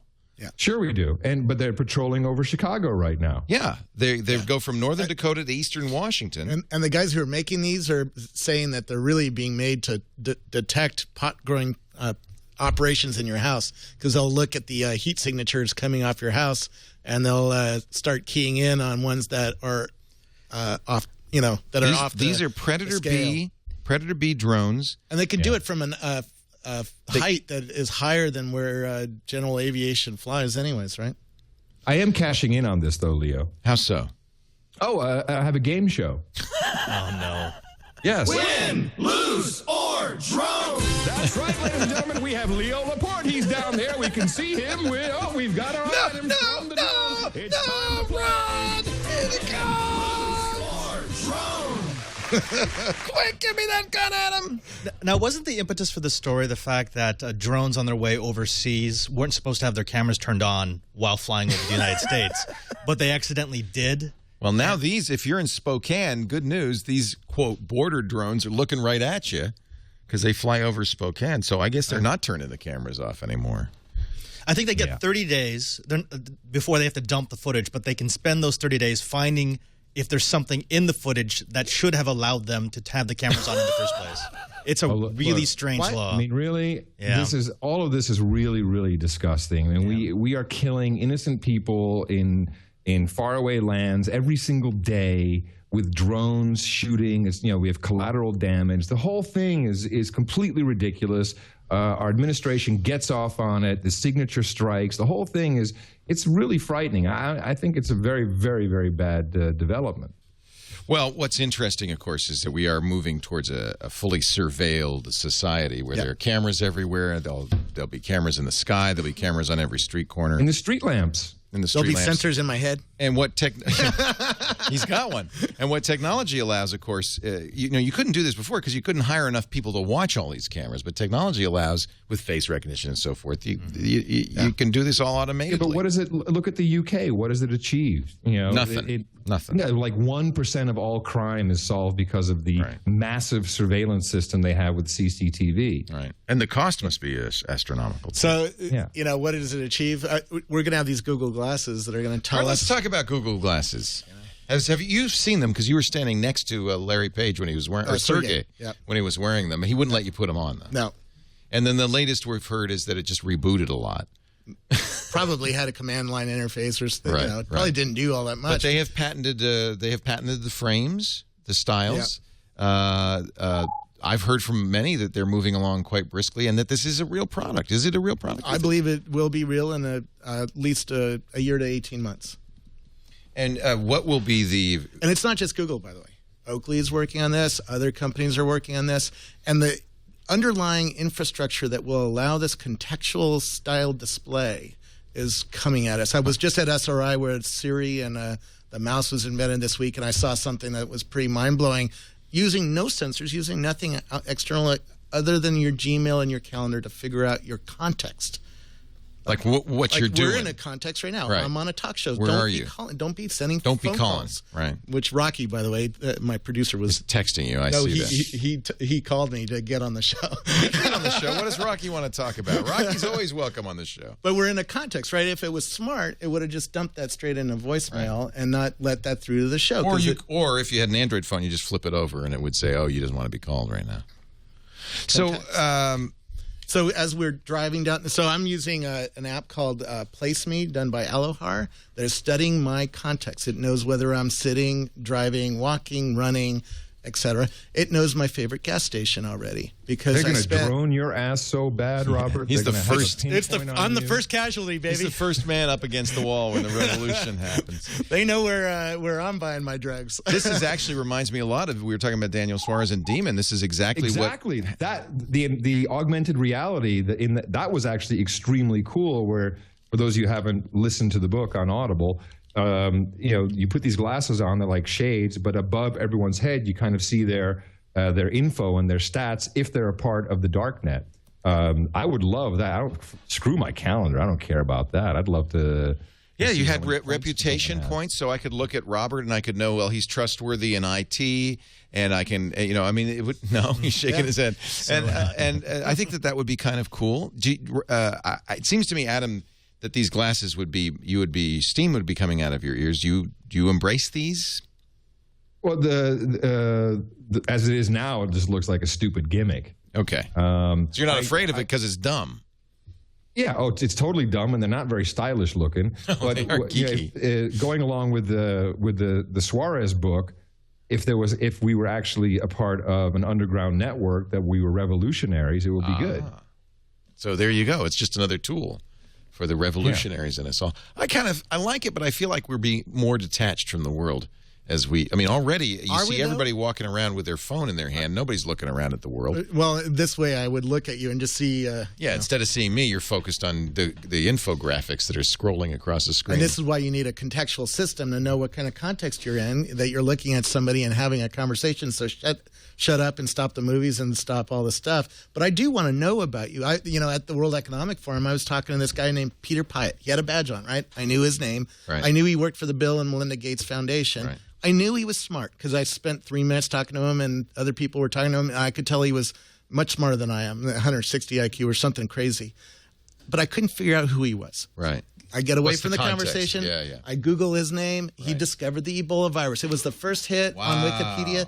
I sure would have liked to know that while I was talking to him.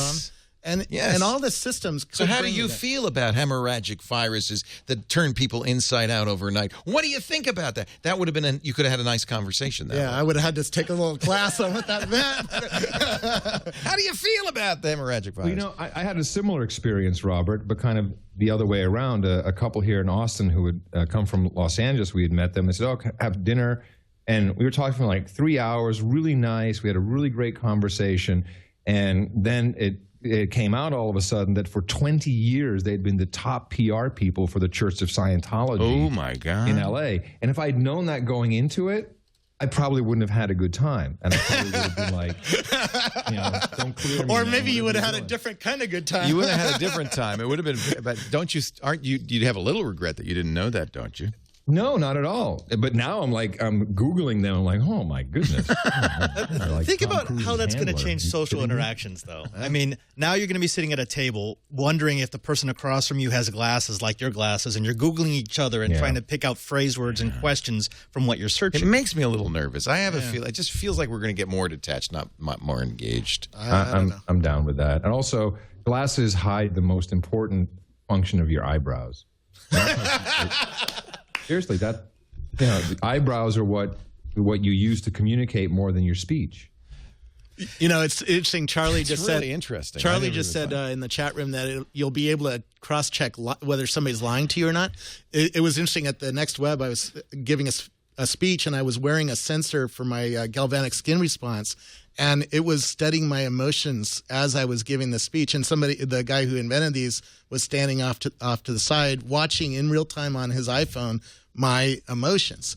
And that is exactly true. You're going to be able to know. If I knew that information about you, I would be able to tell whether you're having a weird emotional response to what you're saying to me, and I would know that you're lying. Or you could just observe and notice people. But I will agree with you, Leo, that this actually, and I just read it. Now, don't take this the wrong way, because I'm a student of history, but for a number of reasons, I read Ted Kaczynski's manifesto. The Unabomber. Yes. And actually, that must have been fascinating, if not weird. It was very fascinating, and I never read it. And there was a documentary that I saw. I'm like, oh, I should check this out. And he said, technology essentially is going to entrap us and will make us less free. And I think that's probably what you're kind of hinting at. Yes, I believe that technology totally entraps us and makes us a lot less free is the word as human beings. So the whole humanization of technology is not necessarily a good thing. Now, I like it and I use it, but we do have to be a little wary, I think. I agree. I think wary. I think technology is fairly neutral. Most technologies are fairly neutral. It's up to us to contextualize it, to say whether it's good or bad. But it's certainly important that we be aware of its pitfalls. The problem is it's seductive, isn't it? And so we love it, and we are into it. And so we often just kind of brush over the negative impacts. I think that's the real problem with this Facebook-ish world, or this Google Glasses world, is that it's going to addict us, and the addiction is already happening. Right? We're already seeing people texting and driving, We're already people cannot put their phone away. We're already seeing marriages break up because people are staring into their phones instead of talking to each other. And this is just going to get worse and worse as these systems get better at serving us everything, not just media, not just ads, but everything in the world. That's one of the fundamental things about this particular revolution versus, say, like the Industrial Revolution of the last century. When you look at the IT revolution, the information technology revolution, it's not just another tool which we use to communicate. It has fundamentally changed the way that we relate to one another and to society. So now you've got something like the Google Glasses, which admittedly, as a geek, I would love to have something like that. I really would. But I think you're both right. It's something that pushes me away from somebody else. And now I am actually having a conversation with someone accessing an external memory at the same time. I'm not really engaging this person as myself. I've been hearing this argument for 30 years about the computer world is going to disconnect us, and yet I've traveled more and met more people. I've hung out in a Tower Records with Adam Curry. I wouldn't have had that experience if it wasn't for the internet and the computer systems that we built. Absolutely, but now Tower Records is gone thanks to the internet, so you could never again. We can never again have that experience, but it's in our memories. I can't tell you how many times I've been in an exotic location for my job, and I'm looking at something beautiful, and next to me is some 17-year-old girl from the United States who was there with her parents, and she's taking a picture of something and putting it on Twitter, and she never looks up. Yeah. And that's weird to me. But I see that's normal for her. It's not enough to see something. She has to be able to share it. She has to be able to communicate it to others. Otherwise, it's not a real experience. I don't think that's good. I've been hearing for as long as you that computers are going to take over and we're going to become automatons. We're not going to be able to talk to one another. But it's happening a little at a time. It's 1,000 cuts here. Gee, after all that, I hardly really want to talk about a 15-inch MacBook Pro that has a Retina display. It seems so trivial. This is the Mountain Goat. Ooh, that's the next OS X Mountain Goat, huh? Looks a little bit like Ubuntu. This is the original MacBook Air running Ubuntu. That's what I thought. Okay, yeah. It looks like a 1204, yeah. Yep. I love it. Lucid Lynx or whatever it's called. No, the MacBook is going to bring everyone together, though. See, that's different. I do think that a super high-res display is pretty cool. USB 3, ultra-thin design. The ultra-thin design, the USB 3 actually has me more interested than anything else in the design. Now, you're an IT guy. I'm an IT guy. And USB 3 is predominant in PCs, but it has not made its way to the Apple side yet. Right. In fact, Apple, I thought, was going to try to end around USB 3 with Thunderbolt, but Thunderbolt has not taken off. It's much faster than USB 3. It's faster than USB 3, there's no stuff. But it's limited, and it's expensive. And it's very expensive. By the way, the photo of me and Adam walking around the Tower Records is gone because the service I used. You put it on Text America. I love it. Those guys, they have to be pissed off. Instagram sells for $1 billion. They invented that 10 years ago with Moblogs. Remember Moblogs? Yeah. Moblogs, hell yeah. Remember Moblogs? Yeah, sure. That's Instagram, is a Moblog. Yep. My daughter is 21 and all her friends, as I say, we communicate a lot with them. And the minute Instagram was bought, their first reaction was, that's going to suck. Right. Really interesting. But let me ask you, did she say the same thing when they released an Android client? Her boyfriend did. Yeah. He said, now it's not going to be exclusive and small anymore. Tells you a little bit about who uses Instagram. Oh, God. Now, remember when... You remember this, Adam. Remember when AOL opened up the internet to its users? It was sure. It was the summer of everybody who was on the internet at the time, which wasn't... The 95? Yeah. Yeah. And you remember they had the crazy caching, and it would take like 4 hours if you updated a web page for AOL to actually display it? That's right. They weren't showing it live. They let in the unwashed masses. That's exactly. Yeah. And the same reaction as the Instagram users when the Android was added and then when Instagram got sold to Facebook. It's very similar. It's like, oh, no, now here come the real people. Yep. And that's what we're saying on Google Plus right now. Yep. Oh, don't. Fortunately, they never showed. No, and that's what's fun about Google Plus, right? I agree. We almost I almost have stopped talking because I don't want to screw up the little private club we have going on. Well, it's like that's why I use T-Mobile, because I think it's me and 3 other people on that network. It's perfect. Good network. Yeah. It never goes down. You go to a conference and T-Mobile works. All right, we're going to take a break. Adam Curry is here, the pod father, the host of No Agenda Show with John C. Dvorak. It's Crackpot and Buzzkill. at noagendashow.com. And I didn't know, but many other shows. Is Mevio, what's going on with Mevio? You're still at Mevio, right? Well, I'm a shareholder and I'm on the board. You're not active there, though. No, 2 years ago, I decided that I really just wanted to do No Agenda full time. And wow. I didn't really want to be a part of, it was not what I wanted to do. It's a real business. The CEO and my ex-partner, Ron Bloom, he's taken it in an interesting direction. They're opening up a live studio in Hollywood, in the W, and they've put together a deal with Gene Kirkwood, who was a producer who did the original Rocky, and they're trying to do something. They're trying to bridge, Hollywood and Silicon Valley. It's been tried many times. But Bloom is pretty persistent, so I have faith in that. But I really have no other. So they don't do No Agenda Show or any of your other shows. It's on their servers and it runs through. It does. It runs through there. I also put the Big Book Show on there, but it's just I'm a good shareholder. It's interesting. Is it the Hollywood W? Yeah, right there on Hollywood and Vine. They've down in the retail space. It's a very interesting idea because I know there's some other shows that operate out of Hollywood hotels. The idea being, well, the stars are there anyway, so maybe they'll come and do a podcast. You know what Kevin Pollak told me? He said, what was it? Oh, now I can't remember. He likened the podcasts. Oh, I'm going to have to, I forgot it. Oh, well. It was an omism. Yeah. It was a good analogy. He said the podcasts in Hollywood, it's kind of like an obligation that you don't want to do. He had a good analogy. But there's a couple of really, really successful ones. Jury duty. That's it. Podcasts are the jury duty. Thank you, chat room. They're my mind, I've outsourced my entire. This is your Google glasses. I've outsourced my brains. This is exactly what it's going to be like, right? We're going to have the Leo Laporte army in our glasses. He said in Hollywood, doing a podcast is like jury duty. You'd hope you don't get the invitation. You go, oh crap. Now what do I do? Adam Carolla does very well. Joe Rogan does very well. Sure. Who's the comedian? Well, Kevin Pollak. He does a great the Kevin Pollak chat show. He's doing very good. Yeah, and you're thinking Mark Moran and Mark Moran. Exactly. Yeah, and WTF. He does great. Of course, a variation of that was Louis C.K. Yep. And Kevin Smith does very well with the show. He said, "Hey, here's my stand-up special, and it's for free. Right. Send me $5 if you like it." And I think he did $1 million. In the most cases, though, I think these Hollywood podcasts are people who are somewhat on the margins. Anyway, they're not. You're not. Tom Cruise. Yeah, like we're so mainstream. Well, that's what I'm saying.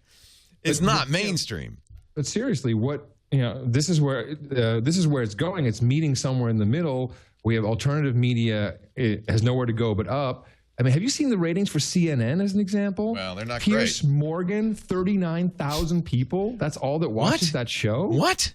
During Sweeps Week, 39 in the demo, so 25 to 55, 39,000 people. I believe it. No one's watching. I'm on Fox News a lot in the mornings, and I get Fox News, they're doing very well. They do, but it's 2 million. But I don't believe that the people there are very engaged. They're not very. That's the truth. We have 4 million viewers every time I do live with Regis and Kelly. They have hot chicks. Every time I do live with Kelly now, 4 million people I know are watching. That's the numbers. It's a big number. Nothing. Doesn't move the meter at all. I don't hear from anybody because they're not engaged. No, I agree. They're just kind of. They're all because people who watch television, and I'm not trying to be ageist, but people who watch television are over 50. Just look at the ads. What are they selling? How old are you, Adam? I'll be 48 in September. Hey. Now you're being ageist. 2 years, Adam. 2 years, and then I'll talk to you. Get off of my lawn, you kids! Just baby face. No, but look at what they're selling, man. They're selling Cialis. No, I agree. No, in fact, it depends, and it's really interesting when you watch CNN or any of these. Yeah. And yet, when there's a war, that's what people tune into, right? They do. That's traditionally. But then they can't run ads. Right. Yep. They can't break away because the war is too exciting. Anderson Pooper on the front line. Right. That's a very good. That's a very good point. This show brought to you today by FreshBooks.com. If you're a small business, the worst time of the month, at the end of the month when you got to invoice, when you got to send out those bills, it's just a pain in the butt. You fire up Microsoft Word and you type in. Look, in 2004. I found FreshBooks.com. It was actually Amber MacArthur introduced them to me when I was going up there to do a TV show. It's a Toronto company. And she said, look, because I said, I keep forgetting the invoice. I'm not getting paid. She said, FreshBooks.com. And 3.5 million people now have followed in my footsteps and are using FreshBooks to send out their invoices. They're professional looking. They're crisp. You get paid faster because there's a button right on the email that says pay this guy. And the truth is, your clients, it's not that they don't want to pay you. They just got to make it easy for them. So they can use a credit card or one of 11 different online authorization services to pay you right on the spot, including PayPal. If you do time and hours, they have an app, an iPhone app, but you also have a web-based app that will do the time and hours, and then just it goes right into the invoice. They have automatic ticklers, so if you don't get paid for 30, 60, or 90 days, they'll automatically send out the invoice again and remind people and let them know, hey, we're paying attention. In fact, they'll even a lot of consultants who use this. They love it. Isn't it great? It's just really nice. They'll even send out for if you have an old-fashioned client, they'll even print, stamp, and mail a printed invoice for you for an additional fee. I've tried a number of these services. I used FreshBooks. I don't have to do it anymore because I do have a staff. But if you're a small business, you're doing this yourself, this is a great solution. FreshBooks.com. Try it right now. 30 days of unlimited use. And just make sure you tell them you heard about it on TWiT, okay? FreshBooks.com. Don't do that invoicing by hand anymore. The faster you do it, the faster you get paid. Yeah, I'm telling you, just try it for a month. And if you don't get more money in that first month, forget it. FreshBooks.com. Are you ready for 802.11 AC? Oh, yeah. You are? I just got a Buffalo router. It does this new 802.11. It's AC. Have you heard about this? Yeah, absolutely. AC is a bonding of the 5 gigahertz channels up to 8 for 160 megahertz to get you up to 1.3 gigabits of transfer over multiple devices, or 500 megabits per second over a single device. So it's much more than twice as fast as 802.11. Much faster. How you remembered all that? It has another thing. It has another thing that's super cool. It has adaptive antenna aiming. Mm-hmm. So when it starts to talk to, so I'm sitting here, my Wi-Fi access point is over here. I'm talking, you're doing your phone right now. It says, oh, Robert's having a conversation. It narrows its beam. It's no longer omnidirectional to the people it's talking to, which is kind of amazing. Right. All of this because the 2.4 gigahertz band is crazy crowded, unusably crowded. We couldn't use the standard routers even in here. Mm-hmm. We had to upgrade to higher end routers. In fact, you're going to give us this. Is it Cirrus? Xeris. Right. It's essentially a souped up version of that. It looks like a flying saucer, and it divides the 360 degrees into multiple slices with radios pointed in just that direction. Now, the problem with the 2.4 gigahertz range, and the chat realm knows this, is there's really only 3 channels. They say 11, but it's 3. It's 1, 6, and 11.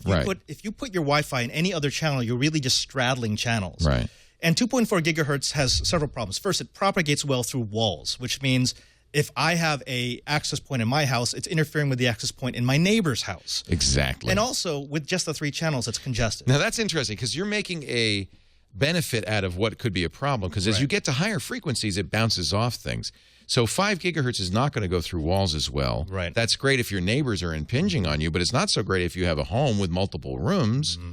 Are there solutions around that to put a bridge up? Or yeah, well, that's actually one of the things that I've been hearing from some of the Silicon Valley press, and that is that the arrival of AC, the coming of age of the 5 gigahertz Wi-Fi devices is going to do to 5 gigahertz what happened to 2.4 gigahertz. It's just going to be just as crowded. But that's not true because it doesn't propagate well. Right. So you can have an access point in each room and it will not interfere with one another. Now we'll need to upgrade. I mean, it does. It's downward compatible. A, B, C, and G and N are all working, but you will want to get all of these benefits to use an AC adapter on your machine. Correct. How long before notebooks and desktops or whatever come out with this? Well, the problem is it's draft. It's like when Draft N first came out, and it's going to be draft for at least another year. I mean, it's going to take a while. This is way early. This is way early. This was Buffalo and Netgear fighting it out to see who could make it to market first. And I think they were within 3 hours of one another. Netgear's R6300 just came out. The Buffalo 802, let's see, a router is called the AC1300. I have that at home, and I set it up. And now the problem is your internet access isn't any faster unless you have such fast internet that it's challenging 802.11n, which most people don't. Yep. But if you're sharing files over the network, I did notice a big boost there. Right. That's an amazing thing. Right. So, for instance, one of the things I do, I'll give you just a second, Anna. One of the things I do is it has a USB port, so I put a hard drive on it and make that a NAS. And that way, it's a much faster backup solution than if I were doing it over the normal Wi-Fi, right? Exactly. Go ahead, Adam. Sorry. Well, the Padre seems to know a lot about it, so I'm very interested. How about are there any health concerns with these frequencies? I mean, I have to be honest. I'm thinking more of going wired than more signals in the house. I mean, is that stuff even researched at all? Yes, I'm actually much more concerned about 802.11bgn at 2.4 gigahertz because that's the same frequency as your microwave. That gets absorbed by the water molecules in your body. 5 gigahertz actually just bounces right off. So 5 gigahertz is actually better than you. But I'm with you. Also, it's very low power. We're just talking super low. We're not talking a watt. I mean, no. So I mean, your microwave is hundreds of watts. Yes. Thousands. Clearly, you don't want to put your head in the microwave, but you don't have to. Your Wi-Fi access spot, if it's not pointed at your brain, millimeters away, is not your. It attenuates very, very fast. Right. But I mean, then you have people who hold Wi-Fi phones up to the side of their head. I actually have a friend who got all the Wi-Fi out of their house because they were so concerned about it. And as far as I could see, there's no evidence whatsoever that's. I mean, go through the body scanners at the airport. Right, the millimeter wave scanners. Hundreds of times I don't go through them. I opt out. I don't go through them. Well, I like this. I like a good frisking as much as anybody, but I don't. Usually, I'm in more of a hurry. When that whole brouhaha came out and people were saying, "Oh my God, they're going to see what I look naked," I'm going to say, "Well, look, I'm celibate. I'm almost 40 years old. If someone gets their jollies off of watching a cartoon version of me naked, I'm flattered. Great." Well, the real problem is it's all security theater. We know that it doesn't do anything. They didn't they announce a couple of weeks ago that the Al Qaeda had developed an underwear bomb that was completely implanted in the body. Oh yeah, it's in the body, an in-body bomb that was completely undetectable. So this has never been about detecting explosives. It's about reassuring you that we're doing everything we can. Guy Kawasaki and I visited San Quentin, and the inmates there said we can get anything in here we want. Of course. And if that can happen, you're going to get things through security if you're really determined, right? I saw Daniel Brusilevsky was there too. What were you guys up to? Well, they were there for something separate. Were there. I call it the taxpayer tour, see how our money is being spent. You're actually allowed to just say, hey, I want to visit? Well, we had a friend who got us in there, and got us. Gotta be careful. Sometimes you get in and you can't get out. That's you have to be careful with "got us in there." That's, I can get the you disclaimer. In there. Well, the disclaimer they read you when you go in. They said we will not we'll trade. Not negotiate it for you. We will not negotiate your freedom for prisoners. Yeah, if they take you hostage, say goodbye because we're not going to save you. You're on your own. Good luck. There's a guy named Bull who has your name tattooed on his forehead. So just want to let you know. Anyway, so I'm excited about this 802.11 AC. We're more than a year off from it, but it's a draft standard. But like the N standard, there are early models. I was impressed. I was getting very good results with the Buffalo. I'm going to test it more. I mean, I just had it for a day and see overall. But it's also a nice router for other reasons. I mean, it's unfortunately has WPS. Yes, which is flawed. Yeah, what is that? So all routers, many routers that have a 6-digit token on the back that allow you to easily bond with a router, or Buffalo calls it AOSS. This WPS was improperly implemented in these routers, and it's trivial to download software that will allow you on a WPS-enabled router to get the WPA password and get in a minute or two. So it's a huge security flaw. If you have a router that has WPS, you should turn it off immediately. And unfortunately, the Linksys routers by Cisco, they have an on-off switch, but it doesn't turn it off. So you're in fact you're vulnerable no matter what. It turns off the light. They thought that's what you meant. Oh, you don't want to see the light. Firmware updates are being pushed out. It's an easy fix, as it turns out. So Steve Gibson's talked a lot about this flaw on the Security Now. If you want to know more, just go back to Security Now. What a great show that is. I love Security Now. Adam, I'm flattered. That's great. No, and you guys have a good rapport. It's entertaining. Well, it's the geekiest show we do. I know you're a hardcore geek. I don't know if people know, but Adam started one of the first internet service providers in the world, Metaverse, and has always been a geek. In fact, I had a Gopher server back in the day. Yeah, that's saying a lot. If you had your own Gopher server. Yeah. And also registered the domain mtv.com before anybody knew that there would be some value Well, no, MTV said, "Oh, that's all right, son. You go do that. We got the keyword on AOL." I kid you not.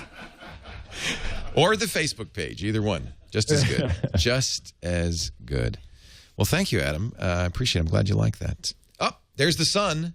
It is slightly encroached.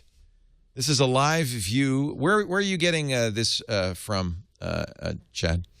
This is from slooh.com. Oh, yeah, SLOOH. Yes, .com. Events.slooh.com. And they even have a live Google Hangout if you want to watch. But, of course, you don't because you're watching us. Well, you can go there after the show. That is very, very cool. And I'm not sure what location. No, that's in California. This is California. Yeah, it doesn't have the exact location, but I believe it's an observatory. So in the U.S., it's a swath, a kind of roughly diagonal swath from Oregon to Albuquerque.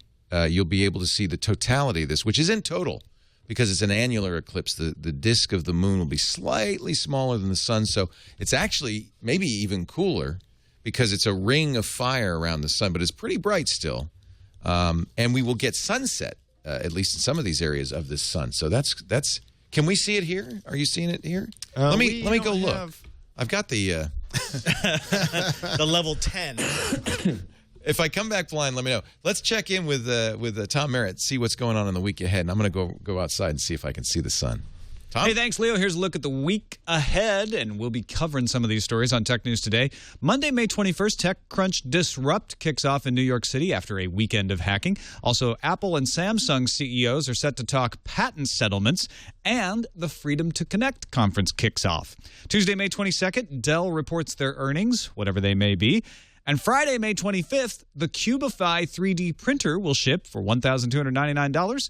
The first waterproof Sony Handycam comes to Japan. And Friday, May 25th is Geek Pride Day. All that and more coming up this week. Back to you, Leo. So it's pretty bright. This is not enough. I'm not kidding. It really is brighter than you think. And it is not, there's no, I can hardly see it all now. But there wasn't the little notch bit out of it yet. Better to watch it on sleuth.com, to be honest with you. I went out the door and I looked, but that's a much better view. Actually, we're lucky because what we did is we took the TWiT cottage up into a space about 5 miles, and that is the view you get. I think it's just much more spectacular that way. Frankly. Poor Adam. I think he just had an aneurysm. It happens when you hit 48. I got to warn you. Oh, man, don't hurt me like that, Leo. 48. Not yet. September. You're just a couple months ahead of me. You're the eternal boy man, Adam. Oh, that's so kind of you to say. It's like when Dick Clark died. I thought, well, that can't be. He's America's teenager. There's a guy. Have you ever met him? No, have you? Clark? Of course you have. What do you think? Yeah, no, I worked on a couple of his shows. Oh, man, that guy was sharp. He's an amazing guy. Really? Really, really. Yeah, very cool. Oh, that's neat. I work with, this is, well, I know you have the same thing. Is, you work with all these people in the 80s to the 90s, and then you just see them dying off, man. It's like, oh, Donna Summer, there goes another one. Yeah. I feel bad. She just passed away, and I was saying, I feel bad because she got branded with the disco tag, and after disco faded, and it faded fast, nobody paid any attention to her. This was a woman with an amazing voice. She could outsing Whitney Houston easily. Yeah. Well, she continued to have an outstanding career. Maybe not in mainstream top of the charts, but she performed, almost nightly anywhere. She could go anywhere and put on a show, and a sweetheart of a woman. I mean, really, sweetheart. Sad. Yeah, and what I understand is that she's actually a victim of 9/11 indirectly because she was in New York, and she believes she got lung cancer from the debris, from the dust from towers. Right. Yeah, because she wasn't a smoker. No. No. Yeah. I guess we'll never know. No. Well, lung cancer is a bitch. I'll tell you, my mom passed away from that, and that's not a pretty thing. It doesn't end well. And on that happy note, let's. Well, we want to thank you all for joining us. Jeez. Sorry, I became a human being for a moment there. No, not allowed. I'm sorry. Get the sound effects out. The chat room's talking about this bug going around. Yeah, and you know what's funny about this bug is he's getting right at the right focal length that it looks like it's a giant moth. It's about this big. But he's somehow found the exact spot. They're calling it the OCD bug. It's testing the OCD of the people in the chat room. Well, or is it a new kind of drone? It's a predator moth. Adam, get that gun out. How small are the drones now, Adam? That's small. Cool. Oh, cool. We're keying it on me now. What is that? Look at that. You have a green screen. Chad, I love that, man. Isn't that Good cool? job. It's amazing what we could do. Now we've sent Adam into space. Adam Curry is at noagendashow.com. That sounds like the big show for you. I'm really glad it's doing well. Well, thank you. Yeah. And obviously it's me and John C. Dvorak. The only thing I'm concerned about is just keeping both of us alive, because that's that we can go on forever with that show. It really is about the personalities, buzzkill and crackpot. And there's my shirt, by the way, which is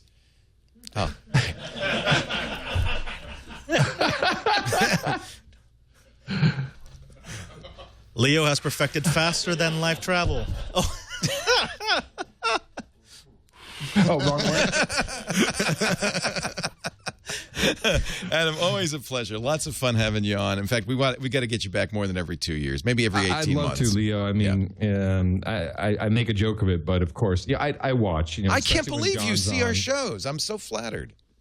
Well, it's good stuff. I mean, I don't really watch television. So you're stuck. C-SPAN. Yeah, you're stuck. It was between you and C-SPAN. I guess we win. It was also nice. I like the guests. I like the Roberts. It's fun to have the Roberts on, yeah. Fun, man. And we haven't walked around at Tower Records for years. Adam, we're going to add you to high rotation, okay? Hey, everybody. Good. Thank you, Bill. I love it. Thank you, Adam Curry. Thank you, Robert Scoble, the Scobleizer. Actually, stick around, because after the show, we're going to do a little post-show. I want to bring those Woven guys up, and we could talk a little bit about what they're doing. Yeah. Robert does such great stuff. You are really the king of discovering new startups and cool and interesting stuff. And it's the best reason to follow Building 43 and the Scobleizer wherever. You can't actually not follow him. He's everywhere. But can you just tell us quickly what that is? I've seen it throughout the whole show. Leo, what is that thing? They're little sensors, and they have 27 of these sensors that do things like study water content in soil or pressure, Wi-Fi built in or something. Yeah, no, not Wi-Fi. RFID, 900 megahertz. 900 megahertz. How interesting. It's funny. You couldn't use stuff on 900 megahertz for a while because everything was on it. Now everything's gone to Wi-Fi, and suddenly 900 is good. It's a good place to be, actually. So anyways, these little sensors can wake up every day and take a soil sample or something like that, and then they'll send the data over to a gateway, and then the gateway sends it out to a server, a big data server somewhere. Their slogan is "Weaving the Internet of Things." I think that's kind of interesting. That's why I love this stuff. Rackspace loves this stuff because it means more data up on a data server. More data is good. Scobeleizer.com. That's the home base. I doubt you even post there, do you? No. In fact, I'm working on my blog because I'm speaking at Blog World in New York in the first week of June. Oh yeah, I'm a blogger. Yeah, yeah, that's it. Yeah, I read a blog regularly. I gotta come back. So next time we have something to talk about, with Adam. Always come back. Maybe this will be our regular cast. We'll just have you, Adam, and Robert, and we can do a show like this. Robert Ballecer is going to be so angry. He's always angry. That's why he's on the show all the time. He's the cranky At Padre SJ, he's in our chat room as Padre SJ all the time. I don't know how you have time to do that. He's going to be the host of our new IT show, which I think we've decided is Friar Tech. I like it. At least we'll call him Friar Tech. Thank you so much. Great to have you. It's here. Always fun to be in here. I mean, people in the chat room are always wondering what it's like to be here, and I'm sure that the guests here right now can tell them this is like a wonderland for geeks. It really is a nice place. Thank you. Yeah, Adam, we'd love to get you, next time you're in the Bay Area, we'd love to get you up here and show what we're doing. I'd also love to see the studio because I followed it when you had the cam hanging up as it was being built. And it's pretty cool. John tells me it's pretty spectacular. It's a fun place. It's awesome, man. Yeah, it's a fun place. I'm pretty happy. And we couldn't do it without all of you at home watching. We really appreciate your support. Next board meeting, I'll see if I can have them plan it conveniently. You can have it here. Yeah, no, you don't want that. Let's broadcast it. Yeah. No. Food fight. Boardroom food fight. That would be actually an interesting show, board meetings. They'd never let it happen, but it was fascinating. Just to know what's going on. Maybe what you do is tape them, and then 10 years after everybody's dead, you show them. Well, you have the board meetings of the dead. I listened to a lot of those financial conference calls of publicly listed companies. Yeah. Like the J.P. Morgan when they announced the $2 billion $2 billion loss. Yeah. Yeah. It was the conference call was spectacular. That must have been interesting. Yeah.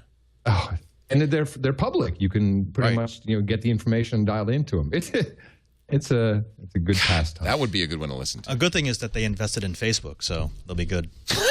They actually made a lot of money. They're going to be fine. Don't worry. They made back all their losses. Thank you for joining us. I'm serious when I say we couldn't do it without you, and make sure you tune in whenever you can. We'd love to do the show live because we have a great chat room, and you can be part of that at twit.tv. Every Sunday, 3 p.m. Pacific, 6 p.m. Eastern Time, 2200 UTC on twit.tv. And, of course, you can get audio and video of the show after the fact every time. Tom Merritt does TNT. If you need a tech news fix every Monday through Friday, it's currently at 3 p.m. Pacific, 6 p.m. Eastern Time. It's 2200 UTC. But, we were thinking maybe moving it to the morning if you guys, because Buzz Out Loud's gone. We thought we could take their time slot. People seem to like it earlier in the day. So let us know if you think that would be a good time. I'm going to go watch the eclipse. What do we got now? Is it a little bit of a bigger? Oh, yeah. Pretty soon it's going to eat Robert. Thanks for joining us. We'll see you next time. Another TWiT. This is amazing. Bye-bye. Doing the TWiT. All right. Doing the TWiT, baby. Doing the TWiT. All right. Smash. I love Smash. I know. I'm the only one. Dvorak hates it. Smash. Is that why Dvorak hates it? Because you love it? He hates it because he thinks it's a dumb show. I am a sucker for some dancing and singing. Me too. If people burst into song, I'm happy.